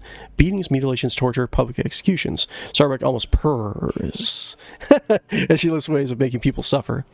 When combined with psychological pressure, such methods work wonders. An unfortunate necessity. Let us return to other matters. Indeed, Lord Captain, most unfortunate. Yeah, you like it. What are you talking about? Says the Master at Arms, a bloodthirsty smirk stealing across her face. Do you have any working theories? Mistress Sarbeck? Enforcer Klein, the mutants are plotting, Klein spits in disgust. They've been breeding like void rats, so they're getting cocky. Must have wanted to infect your lordship with their plague. Genevieve, it wasn't an attempt on the Lord Captain's life, it was a threat. The rabble are planning a revolt, so they're trying to terrorize us. Soon you will drown in blood. Insurgents pride themselves on such metaphors. Sarbeck. Meanwhile, Captain Hiroto is convinced that it was the work of Vutvir's surviving cultists. Okay, that's something we have to address. However, I believe this to be a warning rather than a threat. We need to establish who is trying to warn us and of what. Yeah, one of the reasons, roleplaying, if I got to roleplay my guy, one of the reasons we really have to take a close look at every single deck, every single district on the ship, is that, like, Votvir, like, I can't, like, I can't say strongly enough how much it's a problem that it was our Master of Whispers who does all of the secret espionage throughout an entire domain, turned traitor, and we don't have anyone to replace them. So we really have to figure out, like, what's going to be going on with the kingdom itself. Heinrichs. Interesting hypothesis, but I doubt it is that simple. Mr. Sarbeck, grant me access to investigative files. I have my own thoughts on what is going on here. Sarbeck, the Master at Arms nods coldly. Of course, Master Interrogator.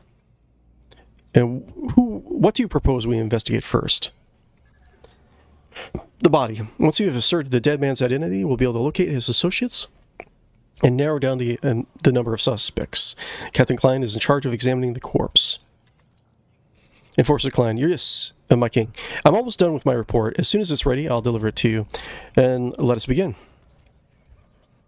Sarbek, while we wait for Klein to report back, please enjoy the refreshments that have been prepared for you, my king.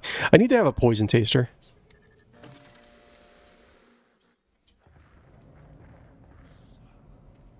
What? Oh, this guy. I kind of like this guy. The fire chief, Heinrich.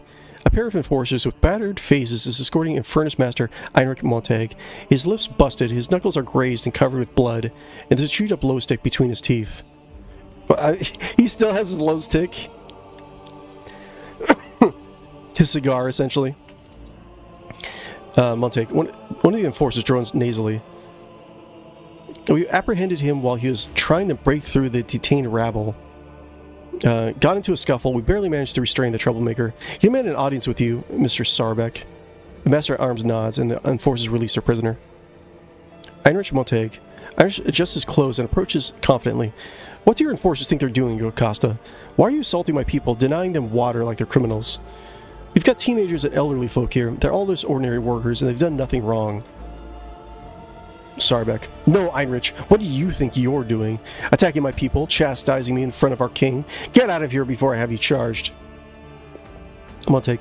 Heinrich looks up to you. My king, I asked you please protect your servants from this abuse. Explain yourselves. The enforcers are reveling in their impunity, treating the crew like cattle, especially my clan. Many in their custody are dying of thirst or injuries.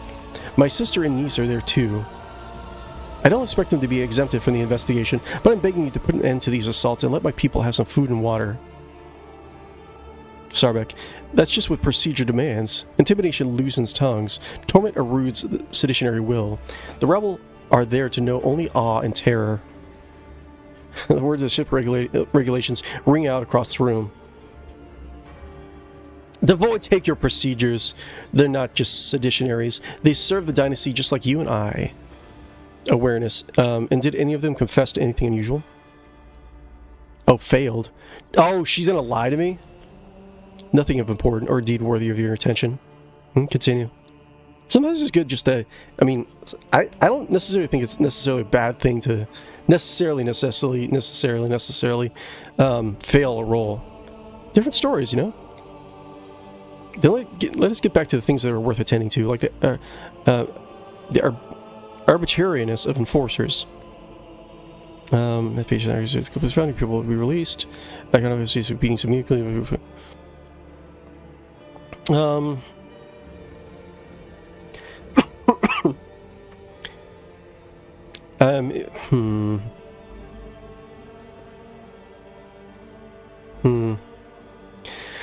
Let's see. Well, I mean, this is... I have to make a kingly decision here. I mean, I do, if I have to, you know, kill a bunch of people in order to make sure my dynasty flourishes, it's gonna happen.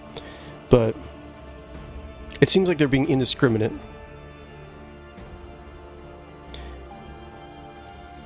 Give the people rations and water. I will not disobey your lordship's order, even when I disagree with. You don't need to agree with me, Jocasta Sarbek. Thank you. We won't forget your mercy.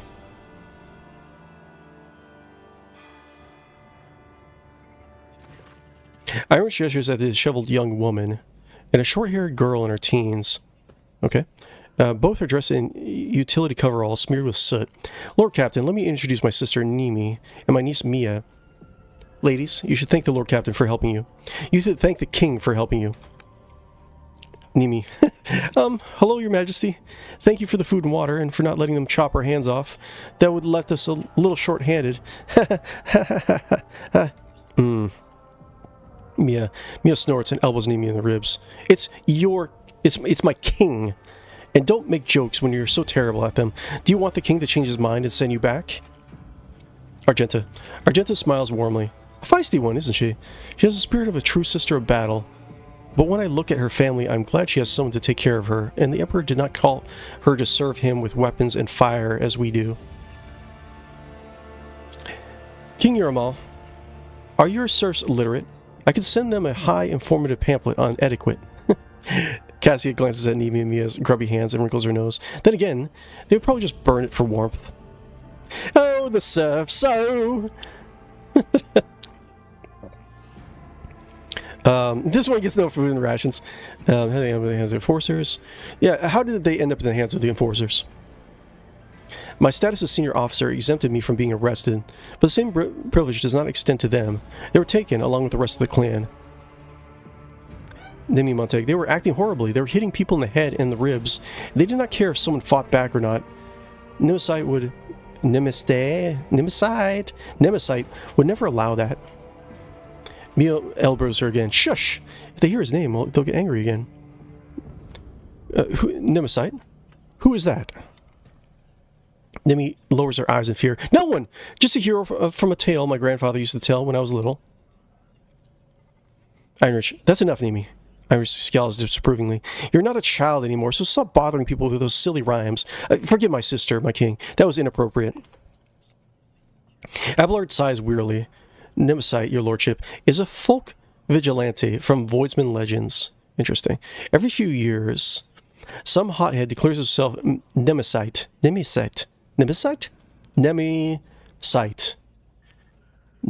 Okay, well, that's fine. I don't know if that's the best way to pronounce it. They always make a sticky end, as those foolish enough to believe in Nemesis' ravings. The Seneschal levels a meaningful look at Nemi, who shrinks away. Sick Mia, you find family finders. Sick Mia, you find family finders. Return to the rest of the Danes. Return to the rest of the detainees. Return to the rest of the detainees. Thank you, my king. They are all I live for, and thanks to you, the people most important to me are now safe. Return to your duties. Ah, the burden of being a king. Enforcer Klein. Captain Klein snaps to attention. Identifying the victim has proven impossible. His face has been smashed, and his body is badly maimed. There are too many wounds to determine the exact cause of death, but presumably he died after the killer slit his throat. That is how they drained the blood. No external signs of mutation were found. Well, I mean, no identifying... like badges, clothings, clan marks, nothing like that? No tattoos? In other words, we have nothing. Klein, this isn't a report. It's a declaration of your It's a declaration of your incompetence before the king. You'll keep digging around that corpse until you produce some results. Study the enforcers' faces. Succeeded this time. Good. Excuse me. Genevri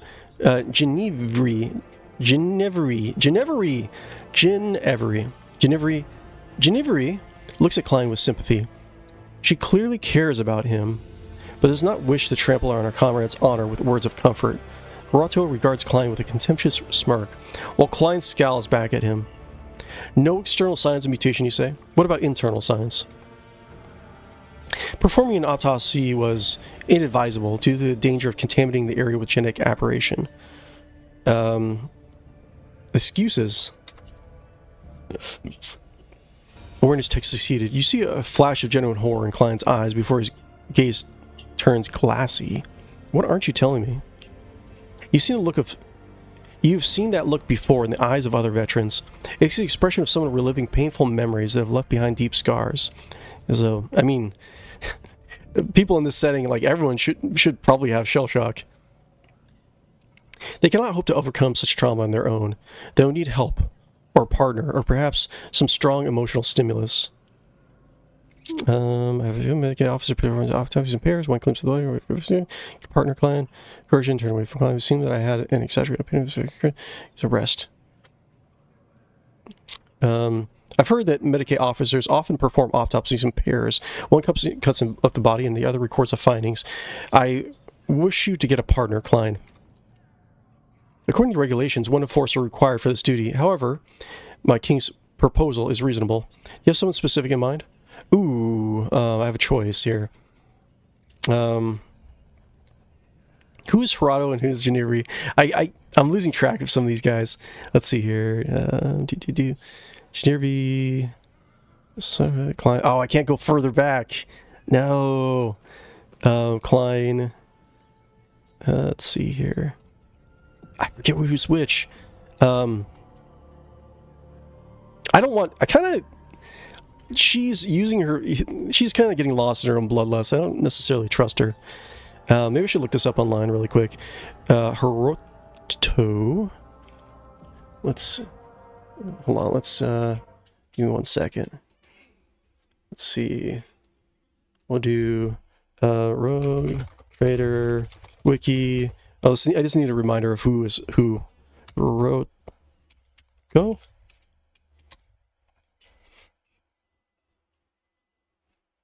Go... Wrote...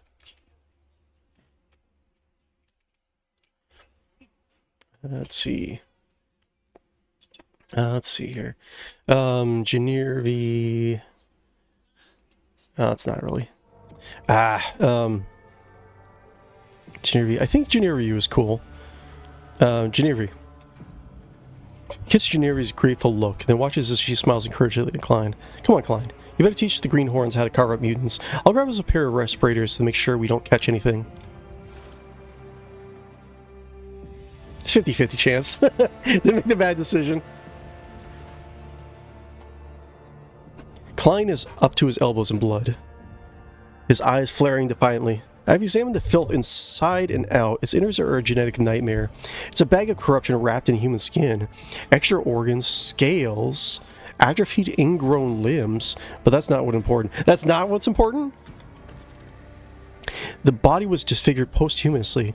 They killed the mutant with surgical precision, before opening his throat and draining his blood. It wasn't until after the actual murder that they crushed his head and tried to cover up his wounds. Weird. The wounds were so brutal that I almost missed his work tattoo.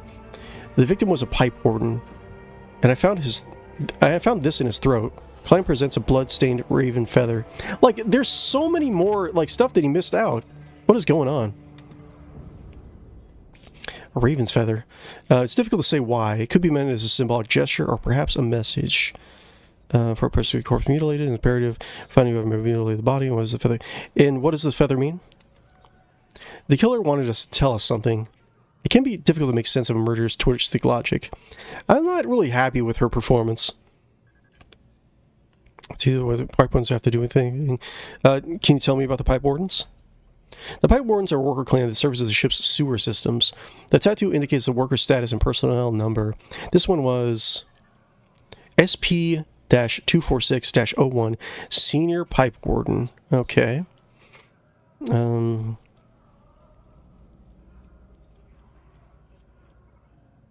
at least you did something useful on your second attempt. Any ideas as to why the corpse was mutilated? Sarbek. Someone wanted to hide the cause of his death. What I fail to understand is why would they leave the body out in the open instead of disposing it? Message, maybe? Let's see here. It's imperative we find whoever mutilated the body. I concur. Would you like to give us specific instructions, my king? Interesting. Kind of wish I hadn't failed my lore test. Look for a lunatic. Only madmen would butcher a corpse in his way. What kind of disfigure with it? Stay clean. Look for any blood-stained garments. We need to find a weapon or object that was used in mutilating a corpse. Specifics are merely impediment to flexible thinking. Follow your heart. No. What's in garments? That's not gonna... You can't really pick that out in, like, these type of people. I mean, they don't live in an absolute cleanliness. Lunatic, no. That's not really... I think we need to find the weapon or object that was used in mutilating the corpse. Any unusual weapons, tools, or the like. She sighs. If it were a special or unique item, it might help. However, the criminal is using an industrial manufactured weapon or a tool instead of a makeshift one. Those are all the same, but we will conduct a thorough search, my king. Let's see. I thank you for your wise counsel. What is our next step? We should run the victim's identification number through the master work log cogitator. If the machine spirit favors us, we will be able to narrow down the number of suspects. Genevieve, this is your area. I'm kind of glad I came here first. Like, I was going to go into the Bloodspin Web without listening to all this lore. Enforcer Genevieve approaches you, followed by a dignified woman in crimson robes. Allow me to introduce the esteemed tech priest Androvetti Phi. She believes she has the right to obstruct the investigation and refuses to grant the enforcers access to the master cogitator. Androvetti Phi. The tech priest lets out an indignant binary thrill. 101. I request that the laywoman's willful activities be halted. She intends to torment the machine spirit of the masterwork law cogitator, and the venerable spirit is ill and has no disposition to endure such abuse. What is the problem with the machine spirit? The spirit is old and quick to anger. It is therefore calls for a sensitive approach, not a torturous intrusion by a brutish laywoman. Since the start of his watch, the spirit has been unwell. So being trying to soothe its woes by applying sacred unguents and sensing the great machine's boards. The dogma of data recuperative quarantine prohibits any disturbances to bless the machines found to be in such a state. What exactly does this data recuperative dogma prescribe? Tech priest, let no profane hand touch the sacred machine stricken. Let the mechanism be shielded from all worthy troubles by a veil of righteous litany, and let its shrine be thricely honored till malady is no more. Okay. So it just make sure it's not disturbed until it's just better. Judging by Generi's expression, she would rather have her profane hands touch Androvetti Phi's neck. People may be prohibited from communicating with the machine bearer, but you are not esteemed characters. You may stand aside and observe. Well, the shit will cut off the esteemed character's hand. You communicate with. No. 75% chance. Lay people may be prohibited from communicating with the machine spirit, but you are not, esteemed tech priest. Genevieve will merely stand at your side and observe. Failed! No! Shoots Genevieve a sidelong glance. I know her standing and observing all too well. I may disturb the machine spirit at your behest, but mark my words, this will not end well. Well, I don't need your permission, I just need you to do it. Fuming, Androvetti Phi hisses something in Technolingua, pointing her crooked finger at Genevieve. I told you! I warned you they would end this way. The lay women forced me to retreat the machine spirit until it left us, taking the cogs of the crew's toils with it. Sacrilege! Heresy! Fortunately, we were able to get the results before it did. Well, that's what I need. The cantankerous spirit had no choice but to share some of his knowledge with us. Good. We got something out of it. The victim's name was Orto. On the day he died, he was servicing valve 27B, which applies water to the rotator's bath chamber. He also had a partner who has yet to appear for duty since an incident occurred. We have a suspect. Did the murder get to the cogitator too? Impossible. Since the start of the watch, this area has been used as the center of operations. No rabble could have slipped by unnoticed. Moreover, as a common pipe warden wouldn't know how to commune with a machine spirit, this murderer definitely had help. Who is the partner? Senior pipe warden Gwendon, number SP-268-55, an 8th generation pipe warden, not registered, no registered infractions, excellent discipline, perfect work record, and exemplary servant of the Imperium. Interesting. Master at Arms, how do you propose we find our new suspect? Hirato. Before Sarbek can respond, Hirato cuts in. Your Lordship, there's a man named Gwendon among the rabble waiting to be interrogated. He immediately struck me as suspicious. Please allow me to question the man in your presence. Indeed. Sarbek narrows his eyes, but all she says is, bring him in, now. Look at all these great decisions I'm making.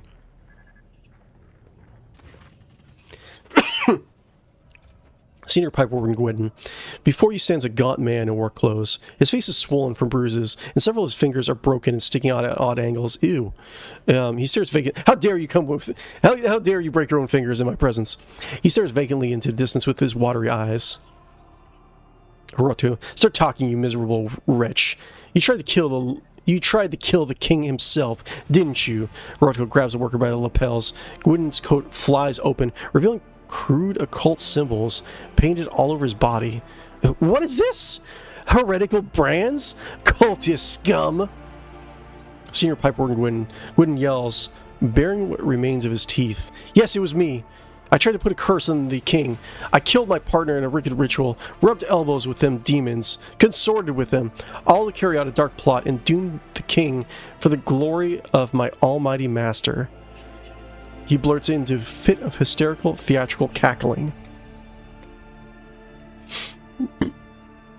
Heinrich, we have ourselves a model cultist here.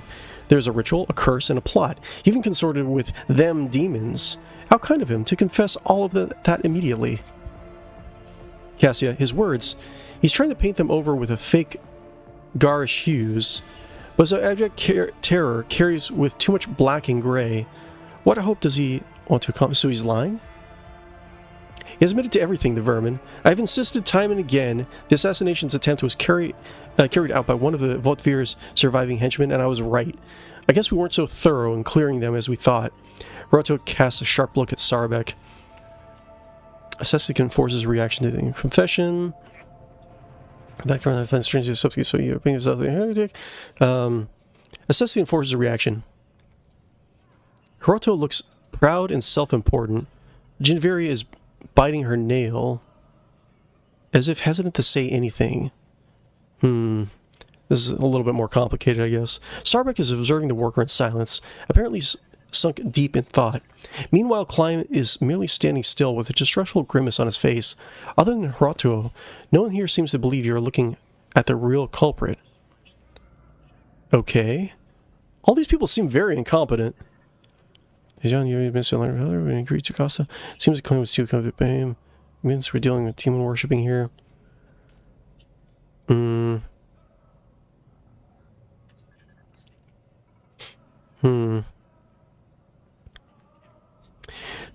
Does the Master at Arms not find it strange that the suspect is so eager to paint himself a heretic in such a prosperous fashion, no less? Sarbek, I agree, Lord Captain. Sarbek growls at the worker. I want the truth. Who are you? And who told you to give us this pathetic confession?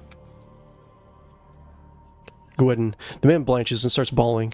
He gives up on his sinister theatrics and babbles in the voice of a common worker. Forgive me, your lordship. I'm not Gwyn. I'm not a heretic. Yart's my name, and I'm a laundryman. Please, have mercy. They took my family. The enforcer said that she'd throw them out an airlock if I didn't confess. The enforcer said that. She made me draw these unholy marks on myself. Abelard casts a significant glance in Sarbek's direction. Your enforcers have a knack for persuasion, Mr. Sarbek, but this is ridiculous. Hiroto, what enforcer? Name. Give me your name. Gineveri. Oh, wait. Is that the one is that the one I chose? What? I swear I've not. Maybe that person was giving a fake name too. Gineveri? Steal the edge of Sarbek's voice causes everyone present to freeze, but you also hear a note of bewilderness. We'll deal with her later. I'll handle the search of Gwyn and myself, I will handle with the search for Gwyn and myself, my king. Would you have us execute this demon worshipper? Complicated. I sent Eliza with more than something to show. Do you have anything to say? Gineveri, do you have anything to say about this? I never threatened his family. I most certainly did not force him to lie and draw heretical signs. I barely remember even his face. If I interrogated this man beforehand, it was someone else who put him up to this. And he knows your name and pointed at you right away. Do you not find that funny? And do you, Klein, and you not find it funny that your head is always up your arse, Hiroto? It's obvious that someone framed her. Sarbek, cease this bickering! Sarbek's snarl forces the officers to back down. Lord Captain, what we have here is a liar, and a well-coached one at that. He'll never confess on his own. What do you suggest we do? Okay, we can torture him. approach, bandage his wounds, give him food, give him target with kindness. I don't know about that. It's a little bit too nice for the king. I just believe that there is not a single person who saw this man be a man. Because he's taking an appetizer. Exchange people to your book of all the reasons he confesses. I refuse to believe that there is not one single person who saw him being manhandled. Find the witnesses. That makes sense. You cannot beat a man half to death without everyone in the compartment getting wind of such a scene. We'll look into it. What do you want us to do with him when we're done?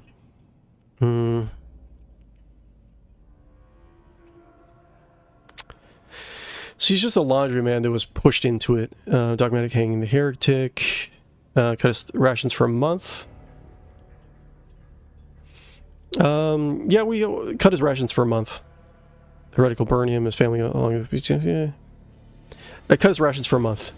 And have him scrub the lower decks after ships. I mean, he's lucky to be alive, really. But we want to have tough love for the king. Half rations for a month, and have him scrub the lower deck after shifts. It'll be done. There's no cause for alarm, my king. This conspirator may have been a fake, but it's now only a matter of time before we find the real culprit. I'm really, like... She is not really ingraining herself with me. We have the pipe warden's names and identification numbers. We know what clan they're from. We'll keep pressing the riffraff until either the culprit confesses or someone in turn turns him in. I'll handle this. The master arm pointedly grips the maul on her belt. Please enjoy your meal in the interim, Lord Captain. The scoundrel will appear before us soon enough. Okay. I mean, Mr. Sarbeck, I do need results.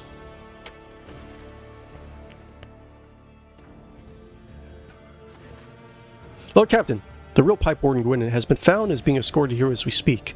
Are there any remaining questions you want to address before we hear Gwynn himself? Sarbeck, you can start reporting the results on your investigative efforts. Absolutely, my king. Sarbeck, we have thoroughly questioned all detainees known to have a violent temper, compared their tools and weapons we seized with the wounds we found on the corpse, but not been able to establish who was responsible for the mutilation. I take full responsibility for this failure, as you should. We found witnesses to the battery of our false conspirator. According to them, the enforcer in the helmet came to the detained Yart, spoke to him, and gave him a beating so thorough that a ring came off their finger. Alas, such ring could not be recovered. This concludes my report. I'm not happy with this, Sarbeck. I just have to say, someone attempted to mislead our investigation. Someone attempted to mislead our investigation. We cannot allow this to go without consequences. Undoubtedly. Let's go over the facts we have on this sabotage and compile them. Okay.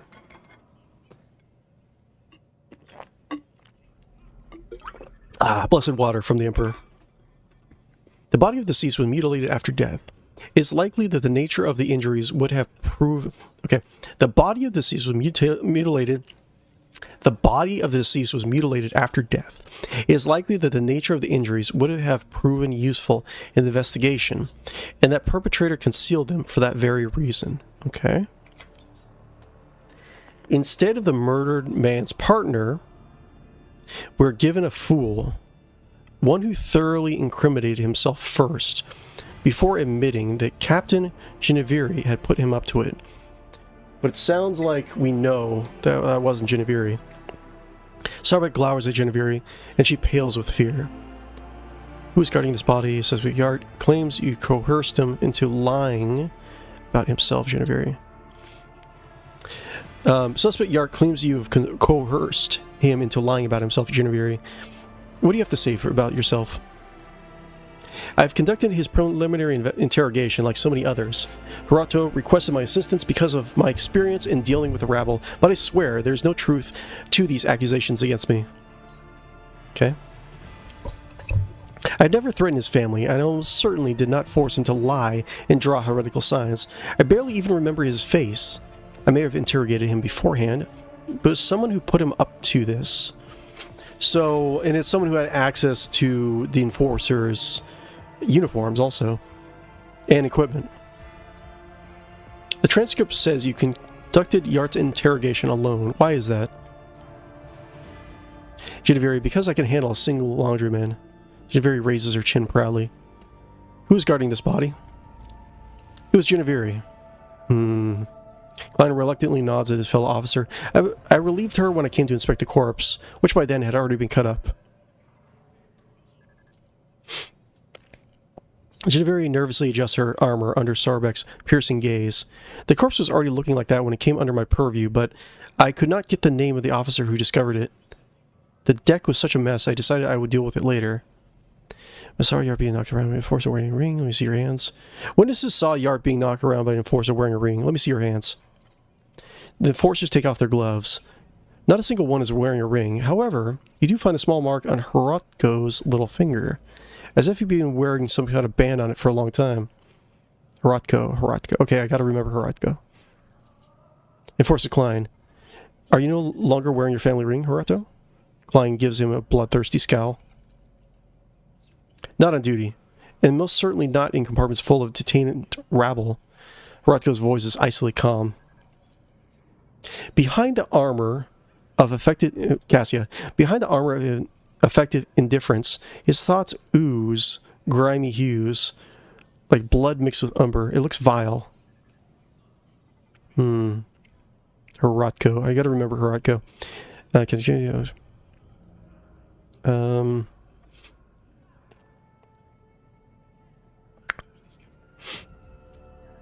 Horodko.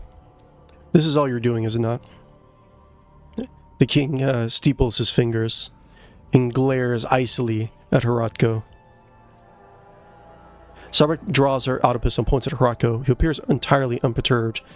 I give you a chance to retain your last shred of honor and confess. You sabotaged the investigation. Why? Horodko. Oh, he's just confessing. Is it not obvious? Horodko smugly arches an eyebrow. To expose the conspiracy myself and prove your incompetence to the king. To take the place I actually deserve. For years I toiled for the good of the dynasty, but when the former Master-at-Arms was killed, I was refused my promotion. Instead, they gave the position to you, a self-serving Sarbek nit. I guess a noble name means more than talent. When the crime occurs, I realized it was my chance to show what I was worth. While you were busy dallying, I quickly learned the name of the suspect, diverted the course of the investigation, an easy enough task, and began looking for the real Gweden. Had I found him in time, your position would already have been mine, Jocasta. Simply listen to yourself, and you will understand why they made me Master-at-Arms, Lord Captain. Simply listen to yourself, and you will understand why they made me Master-at-Arms. King Yermal, I request permission to dispose of this refuse personally. Horodko, were you really hoping you can deceive the Master-at-Arms and myself as well? Horodko, your dismissive tone makes Horodko flinch with indignation. I had every chance, but you were shrewder than I expected. Well, yeah, of course. My little trick with the body did work. You still don't know who was behind it all. But I've already figured it out. I hid Gweden from you by damaging the cogitator and delivering you a fake. An idiot willing to incriminate himself out of fear. I even prepared a contingency plan in case he cracks, but making sure you won't blame someone else. Yes, there's a couple slip-ups, but you must admit, it was a solid attempt overall. Why were you attempting the frame Genevieve?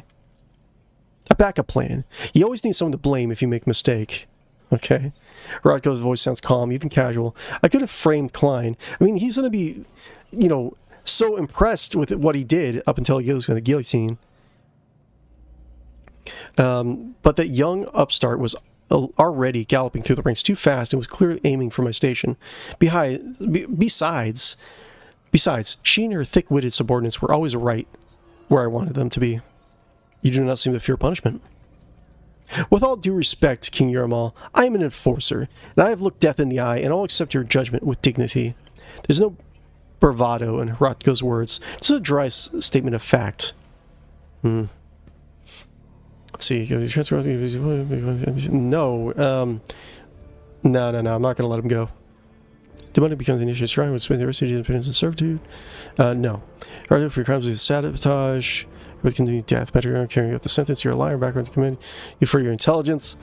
I have nothing against spy. I mean, I can't really trust him.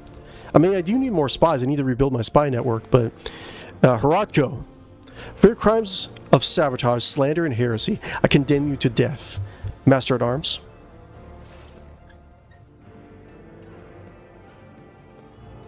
Bonk. Bonk. Bonk. Bonk. Man. Not very, Took her a while, didn't she? Rorkos tries to speak, but his words are cut off by a devastating blow to the jaw. He collapses to the ground, but Sarbeck raises the maul again and delivers another blow, this time straight to his ribs. She stretches out the pleasure, slowly crushing his bones and savoring every scream. When she is done, she finally allows the bloody mess that was once Horadko to die where it lies. The Ice Serpent gained the ability Triumph of Justice. Okay, what is this? The flagship shield strength and evasion increased by 5%. Oh, cool. The gruesome execution of Captain Horadko has increased the diligence of both the enforcers and those they have been entrusted to supervise. The crews of the engines and shields modulate their work. The of the shield modules now work their hardest for fear of punishment. I mean, you know, tough love. That's how we have to rule. Dogmatic +3. Sarbeck. That takes care of the traitor. Now let's proceed with interrogating the Pipe Warden. Senior Pipe Warden Gweden. The Pipe Warden is best to remain reverently bowed, which paints a rather comical picture given his formidable height and complexion. Okay. He's a big guy, big fella. Senior Pipe Warden Gweden. Honored to serve, my king. I'm ready to confess to everything. Is there a reason why you filled my bath with blood? Senior Pipe Warden. I did it as a servant of death commanded. She said the Emperor gave the first spinner a sign that your lordship should be bathed in the blood of poor Orto, my partner. And well, I mean, that's a lot of blood. More than just one person. And I was scared, so I obeyed. The first spinner? Are you talking about the Vizier of the Bloodspun Web? Gweden, yes, that's him. He leads the death cultists, the lot who worship the Emperor by killing. His spinners hunt down the heretics, but sometimes they take righteous lives too. Their service is mysterious, fervent, and bloody. Kibela, if the Vizier ordered it, there must have been a reason. The Undying One must have revealed something to him that we are ignorant of. Heinrich, with a acerbic smile. Acerbic, is that how you say that? Heinrich blows a stream of smoke. I like this guy. Blows a stream of smoke in Sarbeck's direction. What a shocking turn of events, Costa. The Inferni are innocent. Who could have seen that coming? Could it be that you were wrong to brutalize and humiliate my people? Sarbeck, do not expect an apology from me. I was doing my duty. You can play the victim all you want, but I haven't forgotten the circumstances under which your blasted clan came to be on the ship. Consider every strike upon your backs a reminder of that event.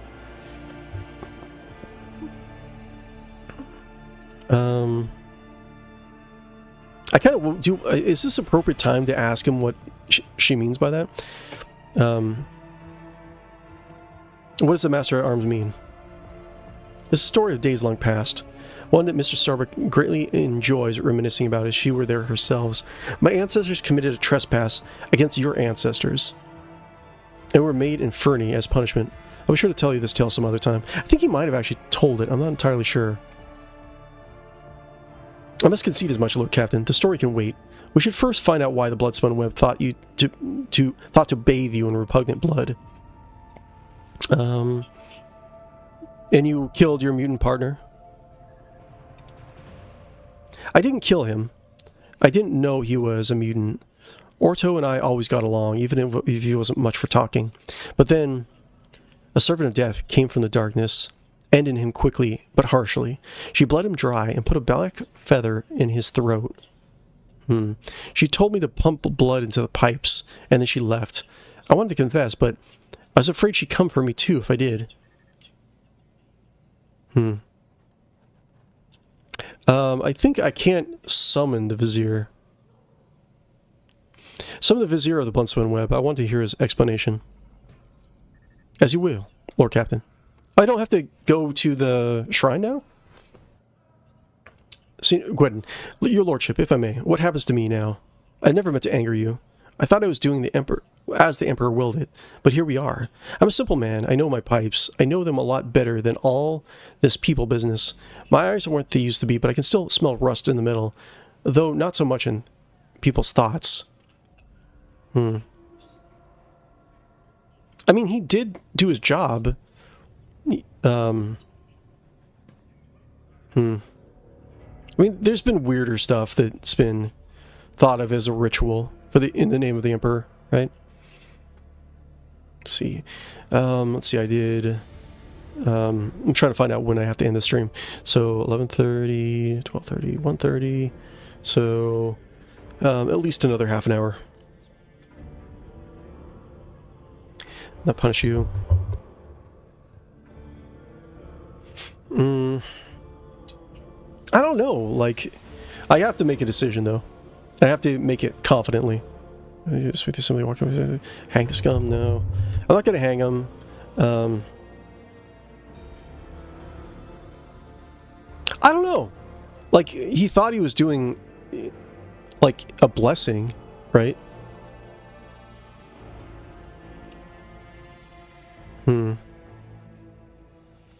I don't want to reward him too.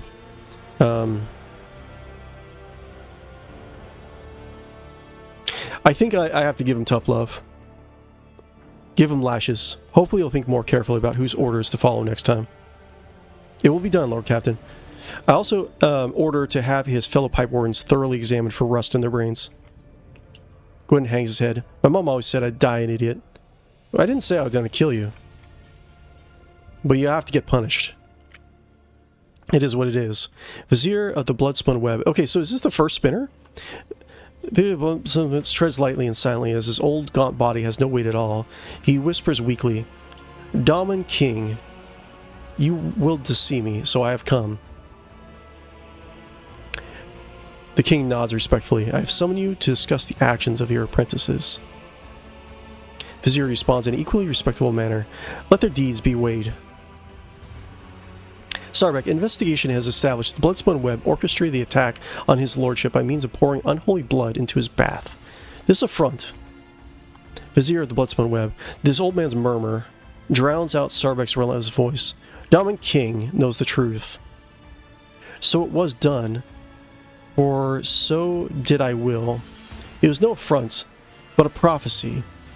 For my hands to divine, unsullied martyrs offered their souls and bodies into his imperishable embrace. I gazed into the red rivers of their smoldering lives, and I did see a roiling, unclean staining the bays, reaching for the anointed Lord of the Ark. So he's admitting it. In my apprentice's last sighs, I hear the Undying One's whisper. In my apprentice's last sighs, I hear the Undying One's whisper. He bade me to bathe the Daman in the blood of he who must go, and they who have been righteous. For this will shield the Daman and strengthen his body against the roiling unclean. Thus I obeyed. Do you claim you did it because the God Emperor willed it so? Vizier of the Bloodspun Web, I speak, move, and draw breath because he wills it so. I define not the Undying One, neither in death, that gifts and takes, nor in my living existence. You don't suspect your vision could have been false? Vizier's lips curl into a smile. I held the cards of his tarot, washed in the blood of the righteous. They make no mistakes, and neither does he send false visions. Only mortals err. They who read the signs, they who interpret. The man you killed, who was he? I do not know. I only heard his name, and yes, I knew he must go. He listens to the empty space above his shoulder and nods. Yes, we need no more knowledge than that. What do you mean by this roiling unclean? He did not reveal, but the corruption itself. But it is corruption itself. It offends him. It tastes sweet as fetid waters and old pipes. It promises its promises are the deception of an enforcer's smile. Its face is elusive. Master at Arms, are you convinced that we've found the culprits? The situation is clear, your lordship. Starbuck makes the sign of the Aquila. The Emperor has sent us a portent. The protector of mankind guides the hands of his holy servants to guard us and warn us of hidden threats. Oh, wait, okay, so... Hold up. Okay, so the biggest bad guy was just that guy who was trying to derail the investigation just so he can get power. But that whole thing was just the cultists trying to bless the king? God Emperor, I thank thee for protecting us, even though there are instruments of your protection, whose purity and holiness I never understand. Heinrich, King Urimal, regardless of how you regularly kneel before an altar, I advise you to take this warning seriously. If I am correct in my suspicions about what is transpiring here, and I pray to the throne that I am not, then you can indeed consider this incident a sign that the Emperor is watching over you in this ship. Why so cryptic, Heinrich? So if you have any theories about what is occurring, please share them. My theories are classified information of the Inquisition that I cannot divulge without good reason. If evidence comes to light that confirms my fears, I will disclose everything necessary. If, however, my concern is baseless, I will not wish to share my knowledge that might be dangerous to you if I do not have to.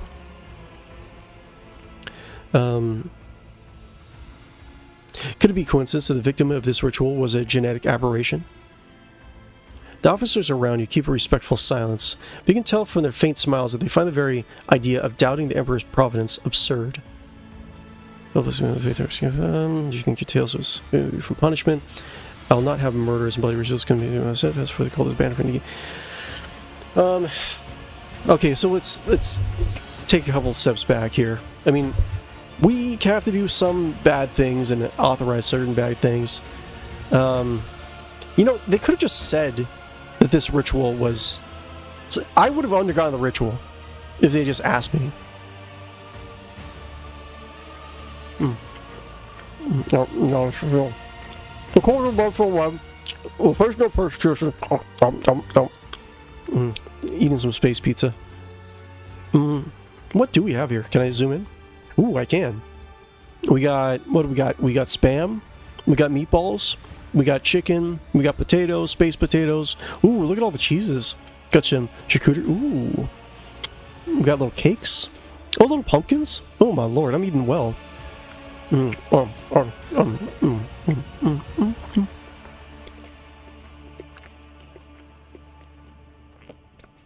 What's a blood swim movie? Okay, so...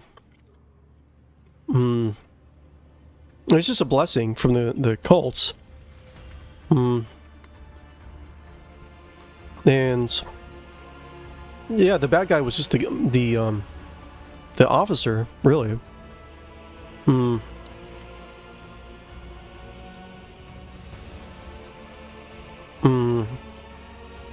I mean, they have been loyal for generations on the ship.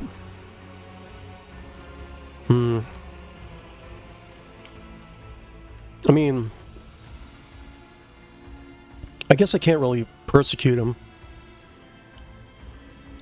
And like they examined the blood, and the blood was tainted, but it's not, as far as I could tell, it's nothing that would have like harmed me.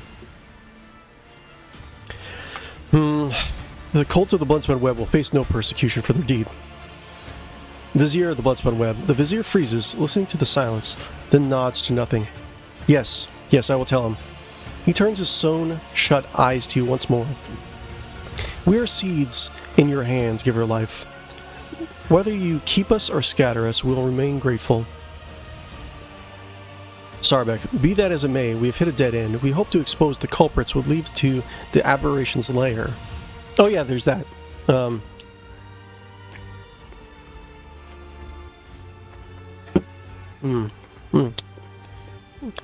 My king? Are you going to say something? Oh, no, space potatoes. Cakes. Delicious. Delicious space pizza. Charcuterie. So, Costa, have you had some of this cheese? Wine? Amasac? Report papers. Report papers. Eating the documents. Delicious.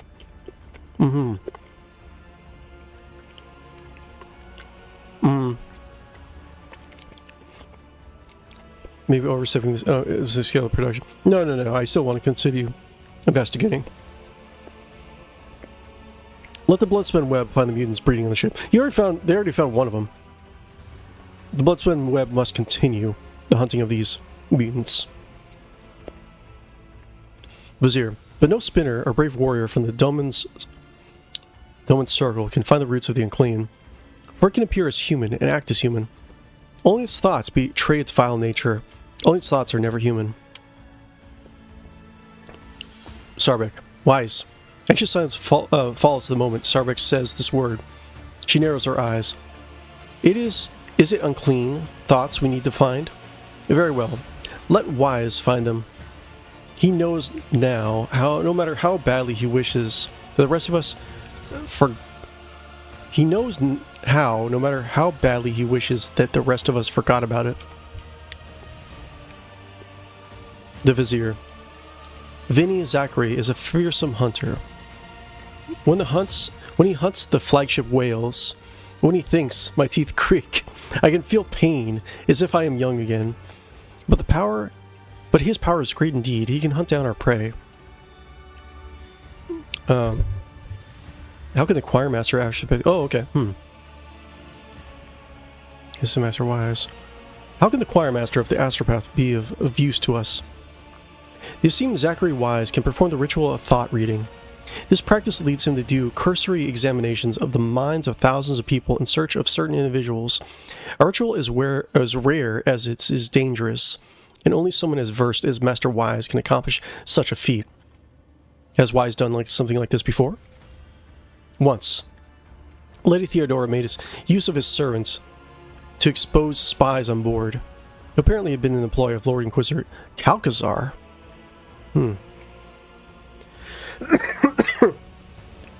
Heinrich clears his throat. As far as I know, the Inquisition's involvement in the matter was never proven. Spreading dubious rumors is a precarious habit that you would do well to abstain from. Performs a ritual. Correct me if I'm wrong, but it seems like not everyone here is eager to leave this matter to Master Wise. I would say the one least eager would be Master Wise himself. Last time his efforts caused some severe warp manifestations. The ritual truly is precarious. Abelard. Not to put too fine a point to it, Wise nearly destroyed the ship back then. Incidentally, he'd given us multiple warnings that it could happen. Lady Theodora ignored him, and we reaped the results. Oh, why do I get the feeling that I know what will happen next? Oh, Abelard, what do you take me for? Keep eating your space Snickers, Abelard. Is this something that Adira can perform? The Vizier listens intently, not to the words of anyone present, but rather to someone invisible and inaudible. I hear you. Yes, the witch is weak. Death whispers many names they will claim if she is allowed. Names whose time to be erased is not now. Okay, this is a warning not to use Adira. That is all. Master at Arms, your duty is done. I give you leave to wrap up the investigation on the officer's deck. Sarbek, my duty will be done when the threat is eliminated. I'll brief the enforcers while you consult Choirmaster Wise, Lord Captain. That was a lot of dialogue. That's fine.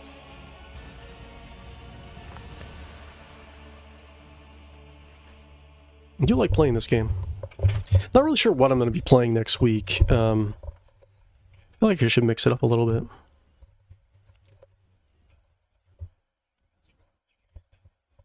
bit. I could, I'm still kind of trying to decide what to do with the Master of Magic stream. This is the Master of Magic campaign that we're playing right now is a little bit difficult.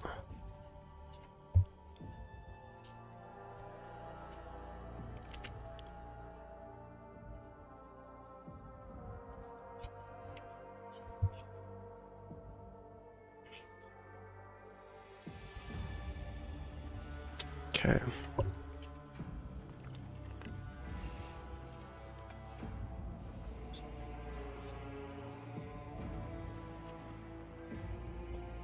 Do. The flagship of the Von Valencias is something. Okay. So we're going back to the Astropathic Choir.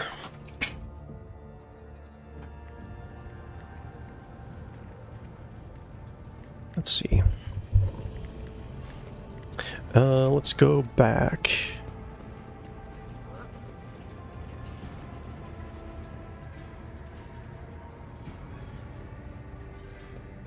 Actually, you know what? Let's save.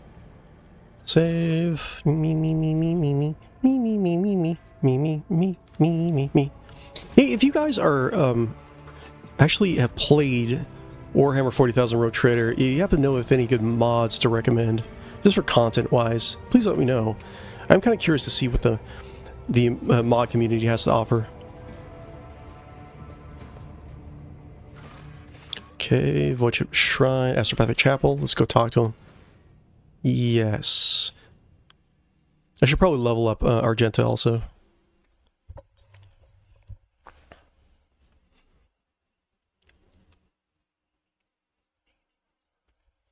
Me.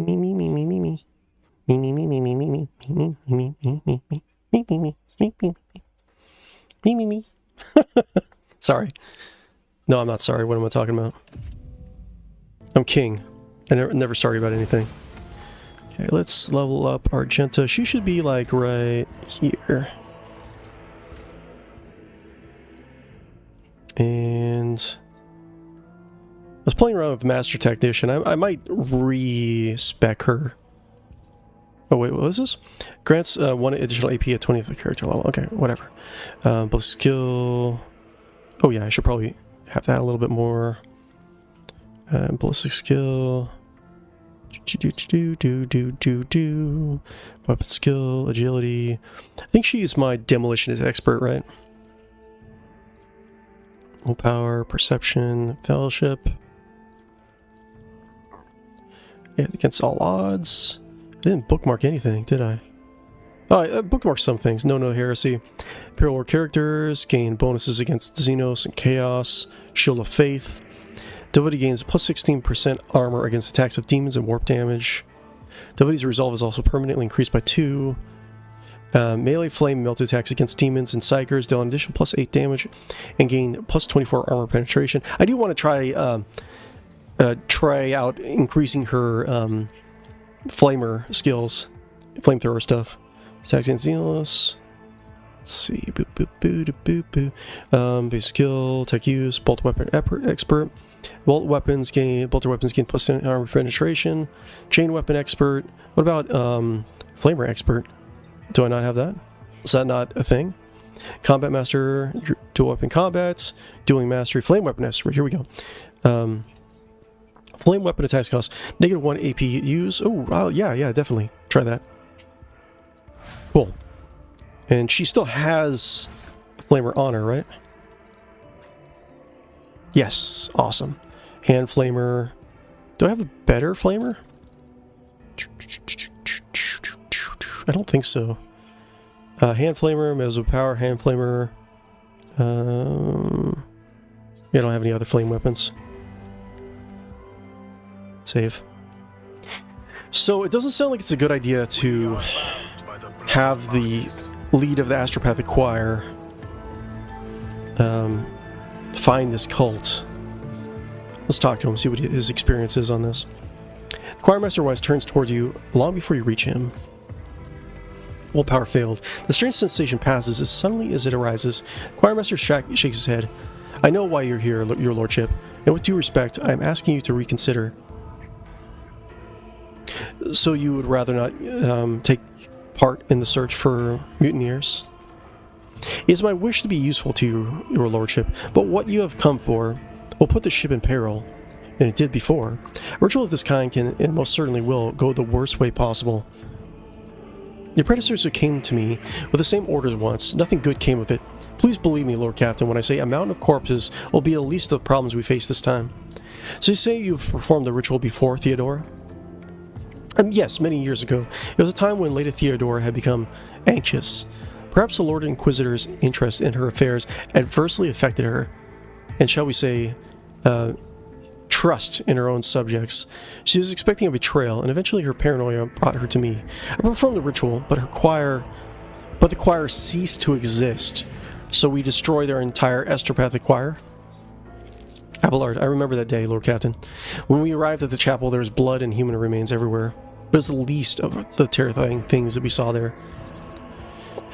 Tell me of the nature of this ritual.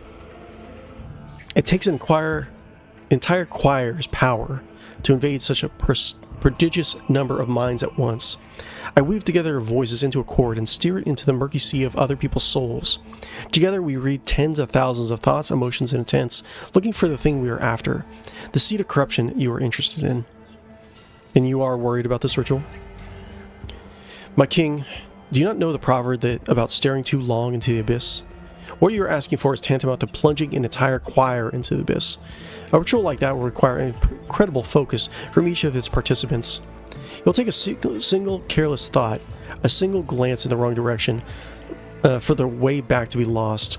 Human minds fusing into one another, vitrified organs, still living bodies, perverse fantasies manifesting in the flesh.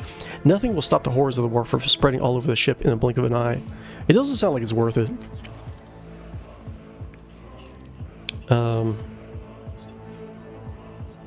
And even if I agreed, it would be impossible. I would need a powerful second telepath, such as a defender, to shield my mind. The last time my best apprentice, Adeline, did that, and she is no longer with us. She's exceptionally talented, rivaling even myself. Now I know only one psyker in the entire expanse who is our equal, but he is bound to the service of one House Winterskull's planetary governors, and thus unavailable to us, which makes it your dangerous enterprise an impossibility. I see. Yeah, that is the harsh truth, your lordship. It must not be done. We can find a psyker who will help you perform the ritual. Assume the resist will not perform the ritual. You give me much to think of. I must take my leave. But if we can perform a psyker who will help you to perform this ritual, will you do it? And who is that? The choirmaster's smile, though courteous, seems ever so slightly sarcastic. Use your power to find scales and a ton of finding assistance. Start the ritual at once. No, I'm not gonna just do the ritual. What about Heinrich? Master von Calix is a brilliant biomancer, your lordship, but as far as I know, he is not particularly adept at telepathy or Psyker's protective rituals, is he? He is right, King Yermal. I know some of the fundamentals, but this is not my primary field. Indeed, I need to give this more thought. That would be in order, considering all the dangers of the ritual. Thank you, Master Wise. I must take my leave of you. Okay, so I don't think it's really a good idea to even attempt this ritual. So we have to go off our course in order to find a psyker to help him with the ritual if we want to do it. So I think what we're going to do, we're going to go back to the train station. We're going to go find the Bloodstained Web's location, and we'll put this on the back burner for now. We got 56. This might end the stream in a bit. Let's take a quick look around.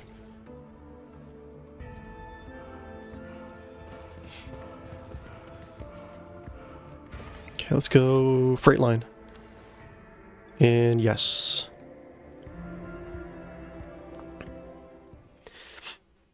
So we'll take a look around the lower decks. We'll find another good spot to stop. I mean, this is kind of a good spot to stop, really. But we'll see. Hello, hello. How's it going? Oh, did I get free coffee? I just got free coffee from my wife, who's delivered it from the Emperor.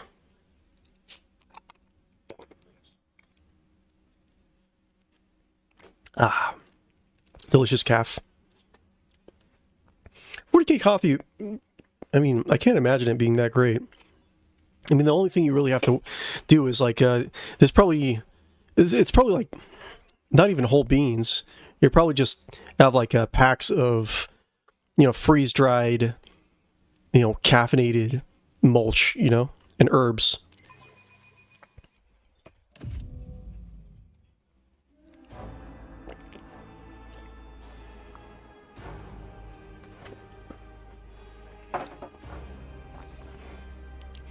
Okay, give me 1 second.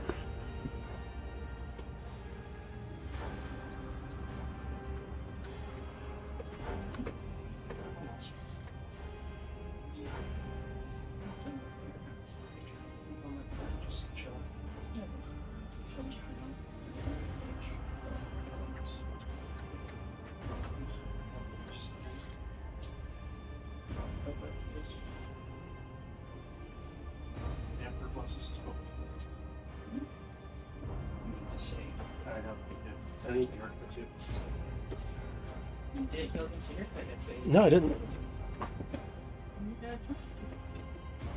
Okay, I'm back.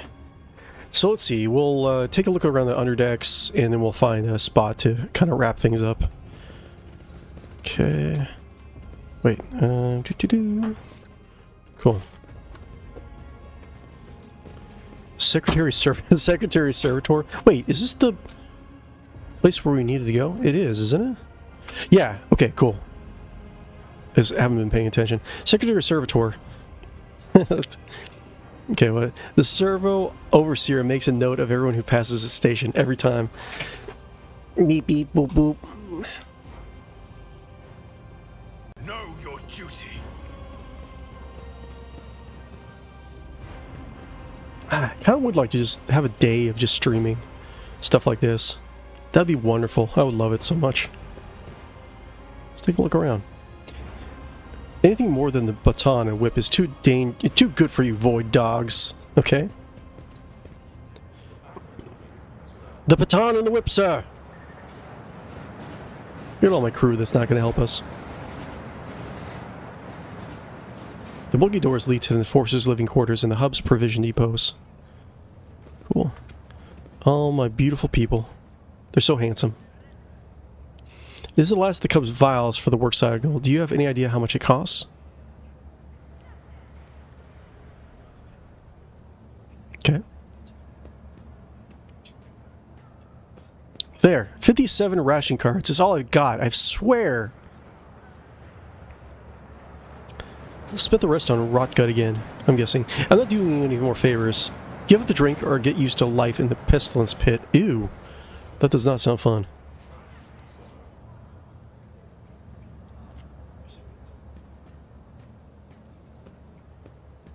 I hope you get hit by a train. Oh my lord. The divine watches over us. Okay, ooh, healing stuff, always good. Quartermaster. Rot gut probably doesn't taste very well either. Forcers. The rotting guts of someone unfortunate enough to be flattened by a train are glistening on the track. Where? Oh my lord. Open door. Oh yeah, so we have to follow these little trails of blood. Have you heard? The king himself has come down from the upper decks.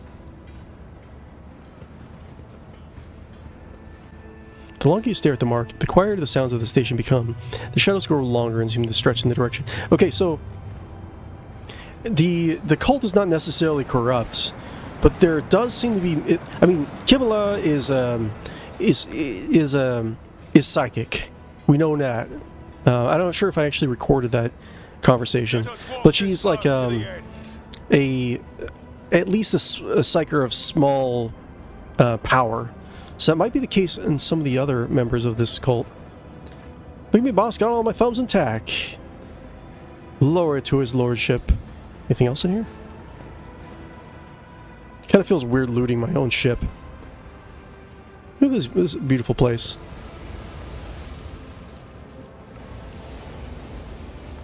Enforcer athletics. What's going on here? With each step, I forge my destiny. Help me! It hurts, burnt man.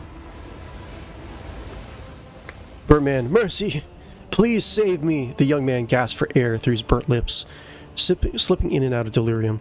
His skin is dripping from his gaunt body with like melted wax from a candle. His eyes, somehow intact, alive, clear, and filled with pain, stare at you from under his caked eyelids. Who are you and what happened to you? I'm Vale, a cleaner. I was in my house, asleep, and forces came, set fire to it. I didn't make it out in time. Switch on your Vox. Seems so forward to medicate personnel over here now. They're demanding the revival. Secure assignment describes apprentice. He's too badly injured to go back to work. Like, yeah, I'll call for medics. Why not? Click on my Vox. This is your king. Get some enforcers and medicate personnel in here now. There's a man in need of revival. Once he is recovered, assign him to be a scribe's apprentice. He's too badly injured to get back to a worker's life. A blissful smile twists the man's lips, and a tear forms at the corner of his ruined eye socket. The God Emperor has sent you to save me. You are his light. You are his grace. Thank you. Thank you for not leaving me here to die. Yes. Citizen, do not worry. The Emperor delivers to those who show him faith. Abelard, never forget the mercy that the king has granted you. Kibala, when the Undying One is ready to accept a soul, it must be sent forth, and so it will be freed from the torment of the flesh. You have chosen to prolong this one's suffering. Your intentions perplex me. I mean, if the Emperor does want him, he would have claimed him.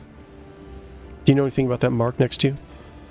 He tries to turn his head, his blackened skin crunching, ew, as it opens into scarlet cracks. A spinner came. He painted the symbol, then he gave me water, and whispered a strange verse. He told me to memorize it and recite it later.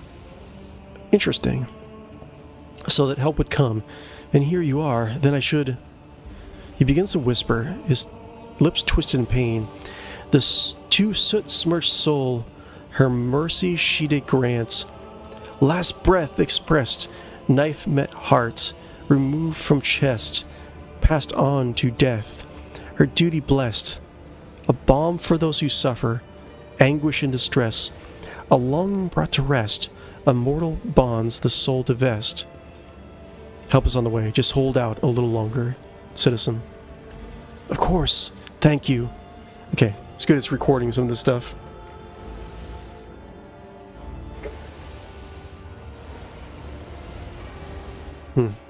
Interesting. Athletics. Goods. Let's go to the fire. Let's get some.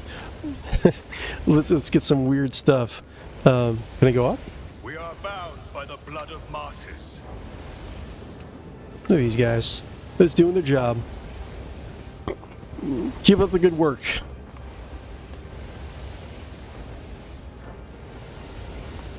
Accomplished. Okay. Ooh, what's going on here? Naked. We got stacks of ration cards. Ooh. Wait, why would I need ration cards? I'm the freaking king, man. What's this? You barely make out the cruelly scribbled words in the burnt note. Then past the marketplace, make sure they enforce you are the retinue operation on the tracks. I'll find a little gift for give him and you'll see for yourself. Huh, okay. Interesting. And of course I got rare cloth dyes. I got rechargeable batteries.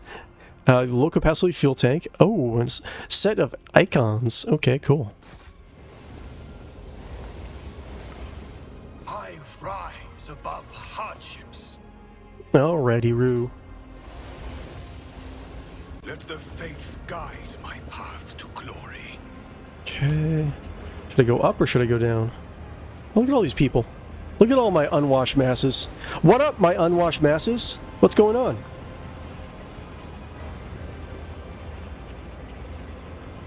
Your lordship, please. What? Lordship, what? Peasant says what? Tech use 40%. I don't have my tech priest with me. Uh-oh. Did it freeze up?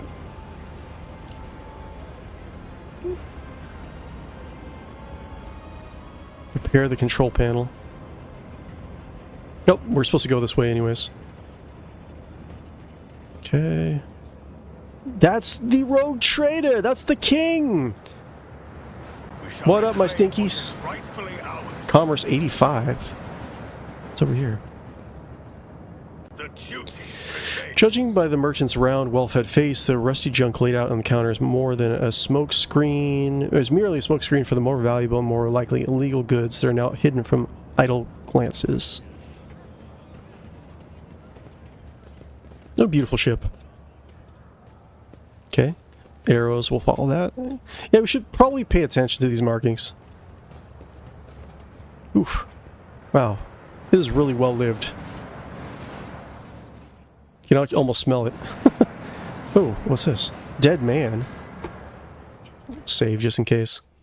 Dead man, huh?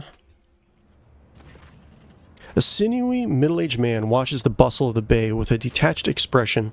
Every so often, wherever his eyes linger on the blood marks inscribed nearby, his face changes strangely and his hands clench into fists.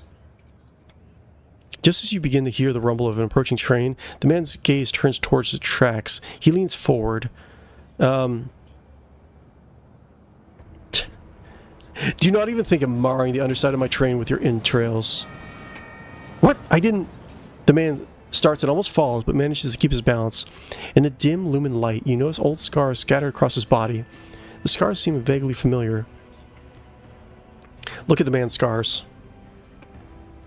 The scars all vary in length, with depth and shape. However, you notice a pattern in the way the scars are aligned, as well as a series of faded symbols on the man's rough skin. Death cultists bear similar marks on their... Okay, he's one of the death cultists? But spinners are constantly renewing their wounds. Well, this man, it looks long since healed. You look like you're about to take your own life. Is this true? Dead man. My whole life has been rotten. I have only myself to blame. I tried to change things, fix things, but I always end up here, so eventually I accepted the truth. What do you know about the blood symbols that you're looking at?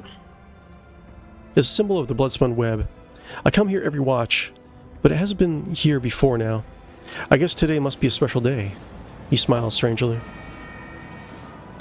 The man's faded eyes go wide as he notices Kibla. His voice quivers. You!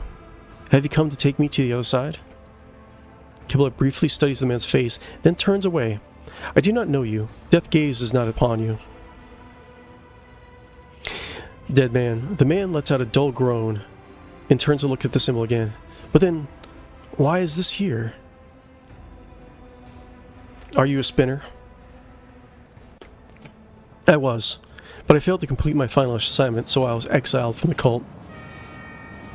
The vizier told me to kill the one who would be at a certain junction of the utility tunnels at a certain hour. I went to the appointed spot, then I waited. An hour, 2, 5. The junction was still empty. No one came. After hours of waiting, I finally realized the person at the junction had been me this whole time. It was my turn to go to the Undying One, but I was afraid. I couldn't do my duty, and I ran. And the spinners simply let you go? They made no attempts to find you and kill you? There was no pursuit. I thought I'd see their black blades at the very next day. Instead, years passed without taking my heart. I tried starting a new life, but the terror never stopped eating away at me. When I got truly desperate, I went to the Temple of Death myself, but no one there would speak to me. When I gave my name, they just whispered, Sibrid has gone to the Undying One. They looked at me like I wasn't even there. I lived like this for 20 years, like a coward, like a dead man. You're ordered to die? Do you know what reason? The man looks at you. Oh, he's just lived to give me this little part of the ritual. The man looks at you. But there are some who chose to leave the righteous path. These earn the penance in due time. Her whip sings vengeance on a renegade menace. Her blades pass sentence. For cowards seek to hide their hearts, but death makes no pretendence. It takes what is due in essence. He stops, then adds hoarsely, "The third verse of the Song of Trailing Blood. Vizier recited to me before sending me off on my final assignment. I did not realize at the time that this was my judgment. There are plenty of reasons. I sowed death. I offered him the souls of the most pleasing men and women I could find because it kindled my passions. I killed well-off crewmen who didn't deserve their wealth. I took their thrones. I killed... Thrones are coins in this section of space. I killed enforcers who looked into my eyes without fear. Because I wanted to be feared. I reveled in bloodshed. I betrayed the tenants. I realized it, but I couldn't help it because I enjoyed it." Have you killed any more innocent souls since you ran? No. I've been afraid to touch my own knife since that day. Thought it might just stab me out of its own accord. But the temptation is always there.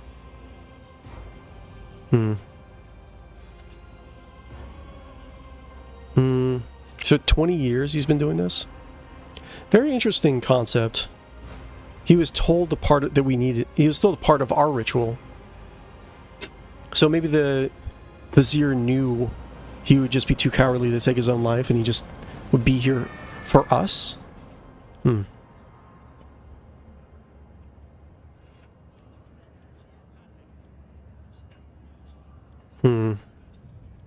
You don't sound particularly remorseful. I spent years in remorse, and I'm tired of it.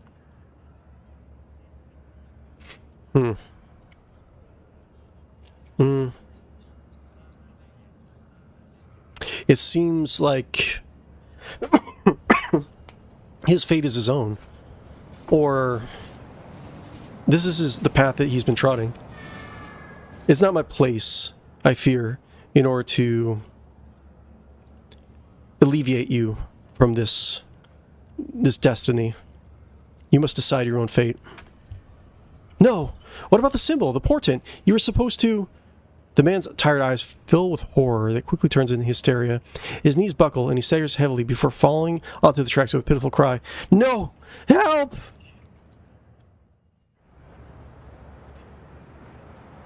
This is destiny, I guess. Oh! Giblet stares at the remains of he who was once her brother in service. Truly, it's better for him to die for him than to live. Truly, it's better to die for him than live for yourself. This he forgot. This was his ordained destiny, I guess. It's tough. Wait, so where's the bloodstain still points this way. So where am I going? Let us walk this path Open door. to the end. Let's see. Am I going the right way? I need to look closer. Come on. This ocular implant was Oh, worth hello. We got here ration cards. Okay.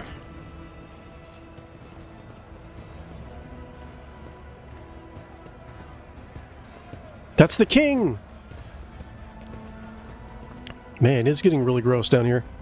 How many times do I need to tell you, ungrateful maggots? Mistakes must be paid for.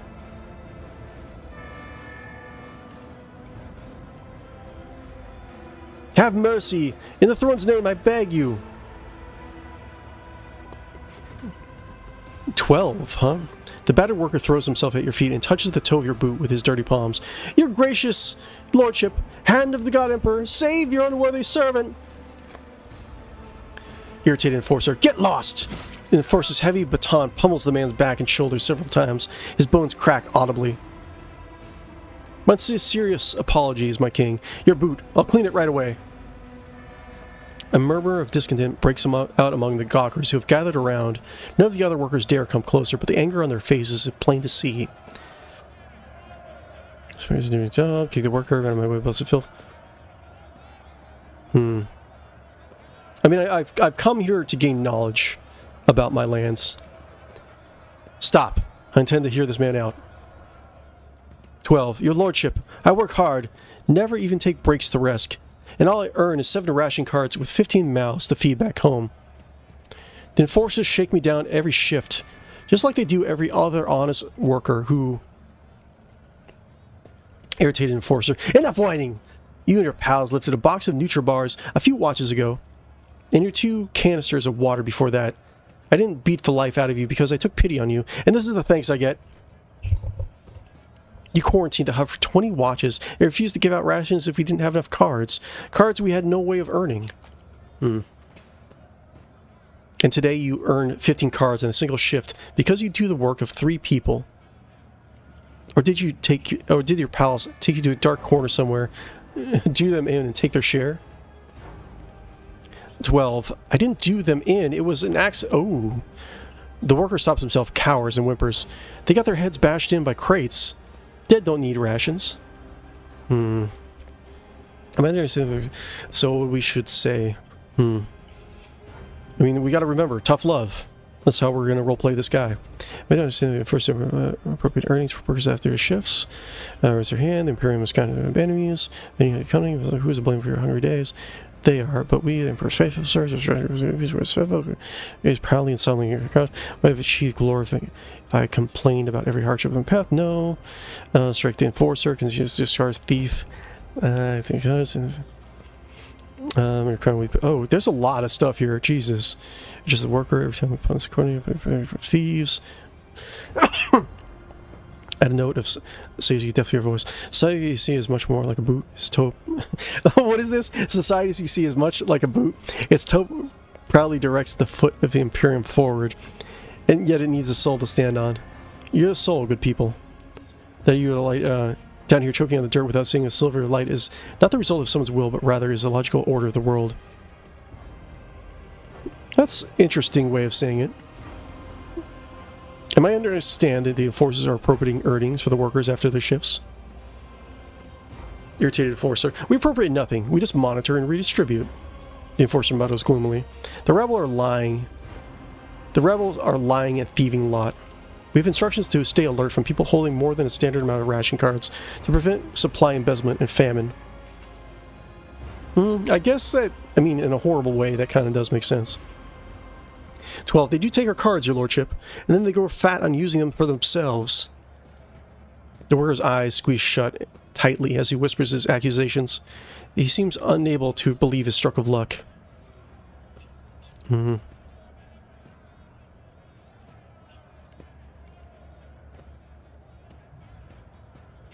Okay, I'm gonna try my my most kingliness. Let's see. Let's see. Don't complain. Something about a boot. Okay. Raise your voice. The Imperium is surrounded by enemies, my people. They are many, they are cunning, and they are spiteful. Who is to blame for your hungry days? They are. But we, the Emperor's faithful servants, are stronger than their scheming ways. We are steadfast. We will not yield. We will tighten our belts, stand as one, and prevail. Who is with me? The crowd roars, inspired by the words of a true disciplinary officer. Okay, being a commissar. The worker wipes his face on a sleeve and makes the sign of the Aquila with trembling hands. He is no longer thinking about ration cards as he stands side by side with the same enforcer who is just beating him. Awareness has succeeded. A sullen, red-bearded man with a keen black eye draws your attention. His oddly piercing gaze seems to size you up the whole time you were speaking. But now he has hastened to conceal himself behind the gawkers. The next thing you know, you're watching him hurry deeper into the tunnels. Do I actually see him? Like, where is he? May the God Emperor protect you and all of House von Valancius, and all. May the God Emperor protect you and all of the Hodd, my king.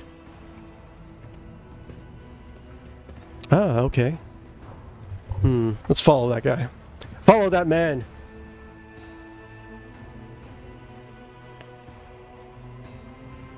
No, your Ooh, duty. switches. Yes, your lordship. I feel like I shouldn't play around with these. Let's see. I saved it. What's this? Yes, move it down. Careful. Oh! Oh, I get to do a crane game!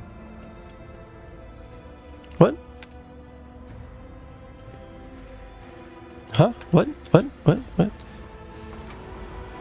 Yeah, and now up again? Okay.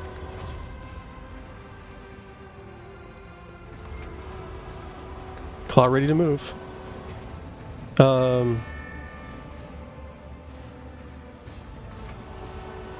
Up. Okay. Down, I guess?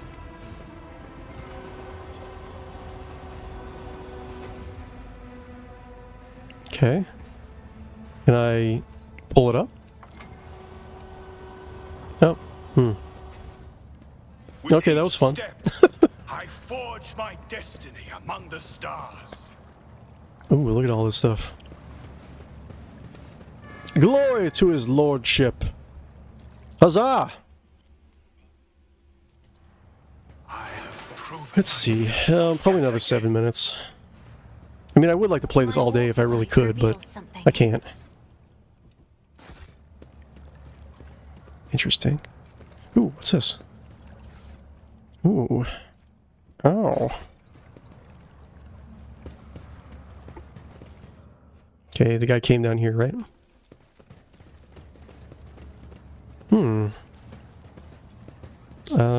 There's the markings. Torsus slums. Tech use, Kibala. Okay, demolition, Argenta. Let's do just tech use. Novisia. Cool. Would he be proud? Am I?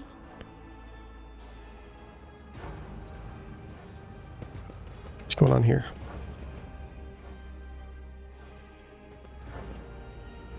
Kind of feel like playing Rogue Trader pen and paper game again. watches over us. Oh, anything down here? Thief leader. Several people are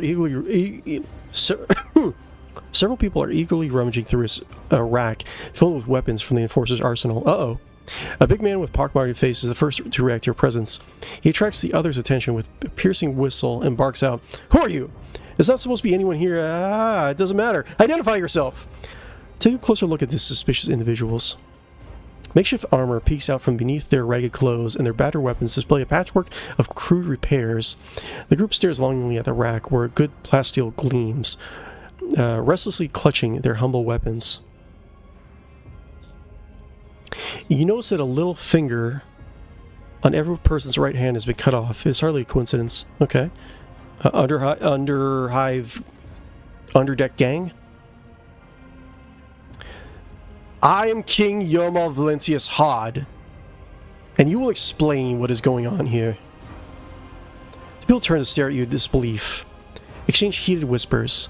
The excitement is interrupted by the leader's roar. What are you gaping at? Hurry up and bend your backs. It is right as it is right and proper. My king, you must excuse these blockheads.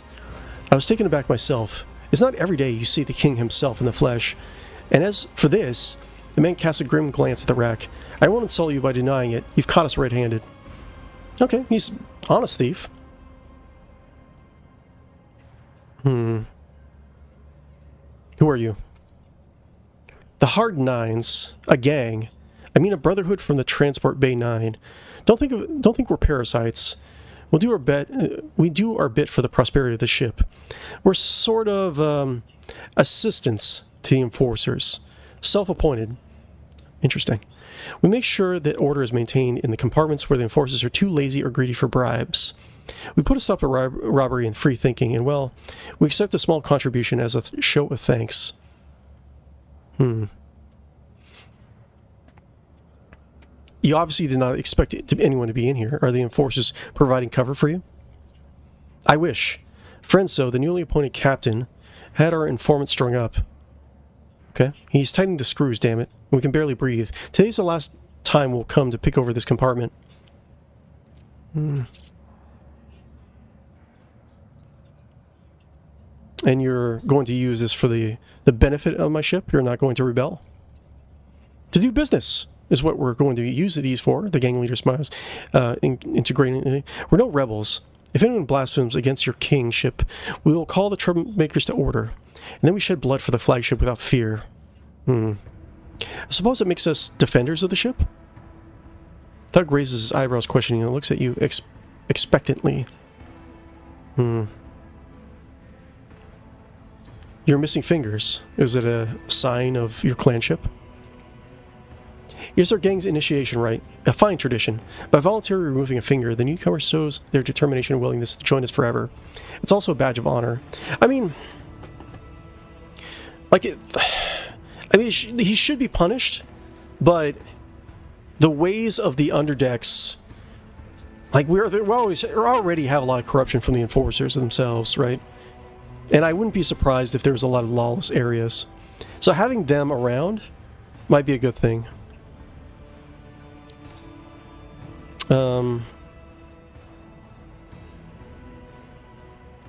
I suppose he may be of some use.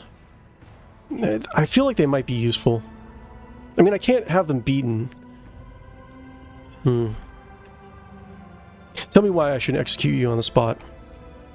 You could execute us, but who would take our place? Shameless scum who would rob and kill to their heart's content? Bastards who accept mutants into their gangs and pray to the archenemy? That's true. I mean, he is true. There have always been outlaws on the ship. You're better with outlaws like us, who don't go too far and keep the heretics down. I suppose you may be of some use. I shall permit you to take a few of the more basic weapons and leave. Be sure to serve the ship well. The seneschal grits his teeth, impotent in the face of your choice. One day I will realize the depth and wisdom of your decisions, my king. But in the meantime, I pray that this act does not come back to haunt you. Hear that, boys? The Lord Captain is self expecting good things from us. We can't let him down. His cronies make sounds of approval. We'll willful command to your letter. Yeah, based on my previous decisions, I should have had him at least, like, beaten a little bit, but that wasn't even an option. I didn't want to kill him. Okay. Loot my own ship. Ooh, 40%. Ew. And save. Might save scum this a little bit. Shame and dishonor. What a shame. Lesson learned. I Okay. failed. Let's load. God. Okay, it's probably time to go. Yeah, like, I really want to keep on playing this. I really do love this game. I love the setting. I'll loot this area and then we'll end the stream.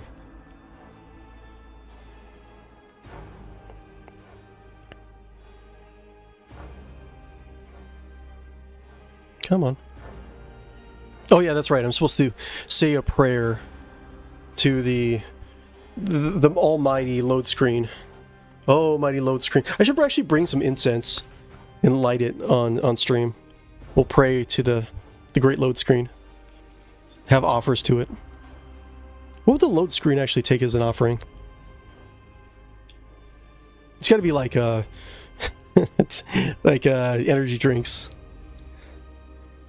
Oh, mighty load screen, we offer this energy drinks and offerings of Funyuns to you.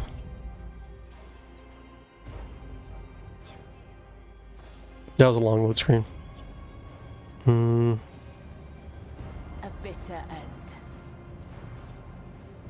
I beg your pardon. We'll do this one more time. An expected Aha! result. Yes. Cool, that's fine.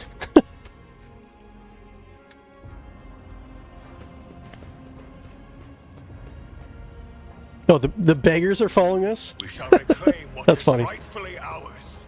Ah, man, I really want to play this more, but it is what it is. Okay, my dudes and dudettes.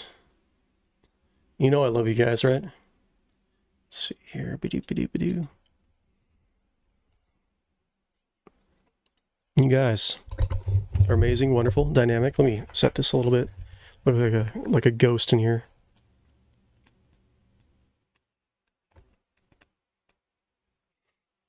Let's see here. It still looks kind of weird. Yeah, good enough. It's a little buzz. One more thing.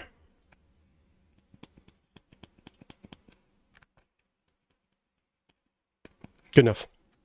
Anyways, yeah. So we're going to end the stream, right? I'm going to be back next Sunday. I'm still going to be playing more Rogue Trader. I might play a little bit of, do some like side quests or like, universal exploration while we're doing this. Because I mean, all it really is just me, traveling around, doing random battles, stuff like that, leveling up my characters, right? But yeah, check out what I got. Oh, yeah, Rogue Trader. So yeah, it's backwards, but the original RPG. Yeah, wonderful. I love the RPG so much. But yeah, there's plenty of stuff that can be potentially added in the future of this game. I'm gonna peace out. So I'm going to be back 8:30 p.m. Pacific Standard Time on Wednesday nights. I'm not quite sure what I'm going to be playing, but keep an eye on the YouTube page, Twitter, X, whatever it's called, and Discord. And I'll keep you guys updated on what I'm going to be doing. You guys are wonderful, amazing, beautiful people. You're going to have an amazing week, and you deserve all the love in the world. Be sure to like and follow and subscribe if you haven't already. If you're watching this in the post-recording, make comments down below. Let me know if there's any direction you want me to take in, or just whatever your experience was with Warhammer 40,000, the RPG. I always love hearing, like, especially Rogue Trader campaign stories. Those are always really fun to hear, because it gets kind of crazy. But anyways, yeah, like, follow, and subscribe if you haven't already. I will talk to you later. Have an amazing week, and I'll see you before you know it. Goodbye, guys.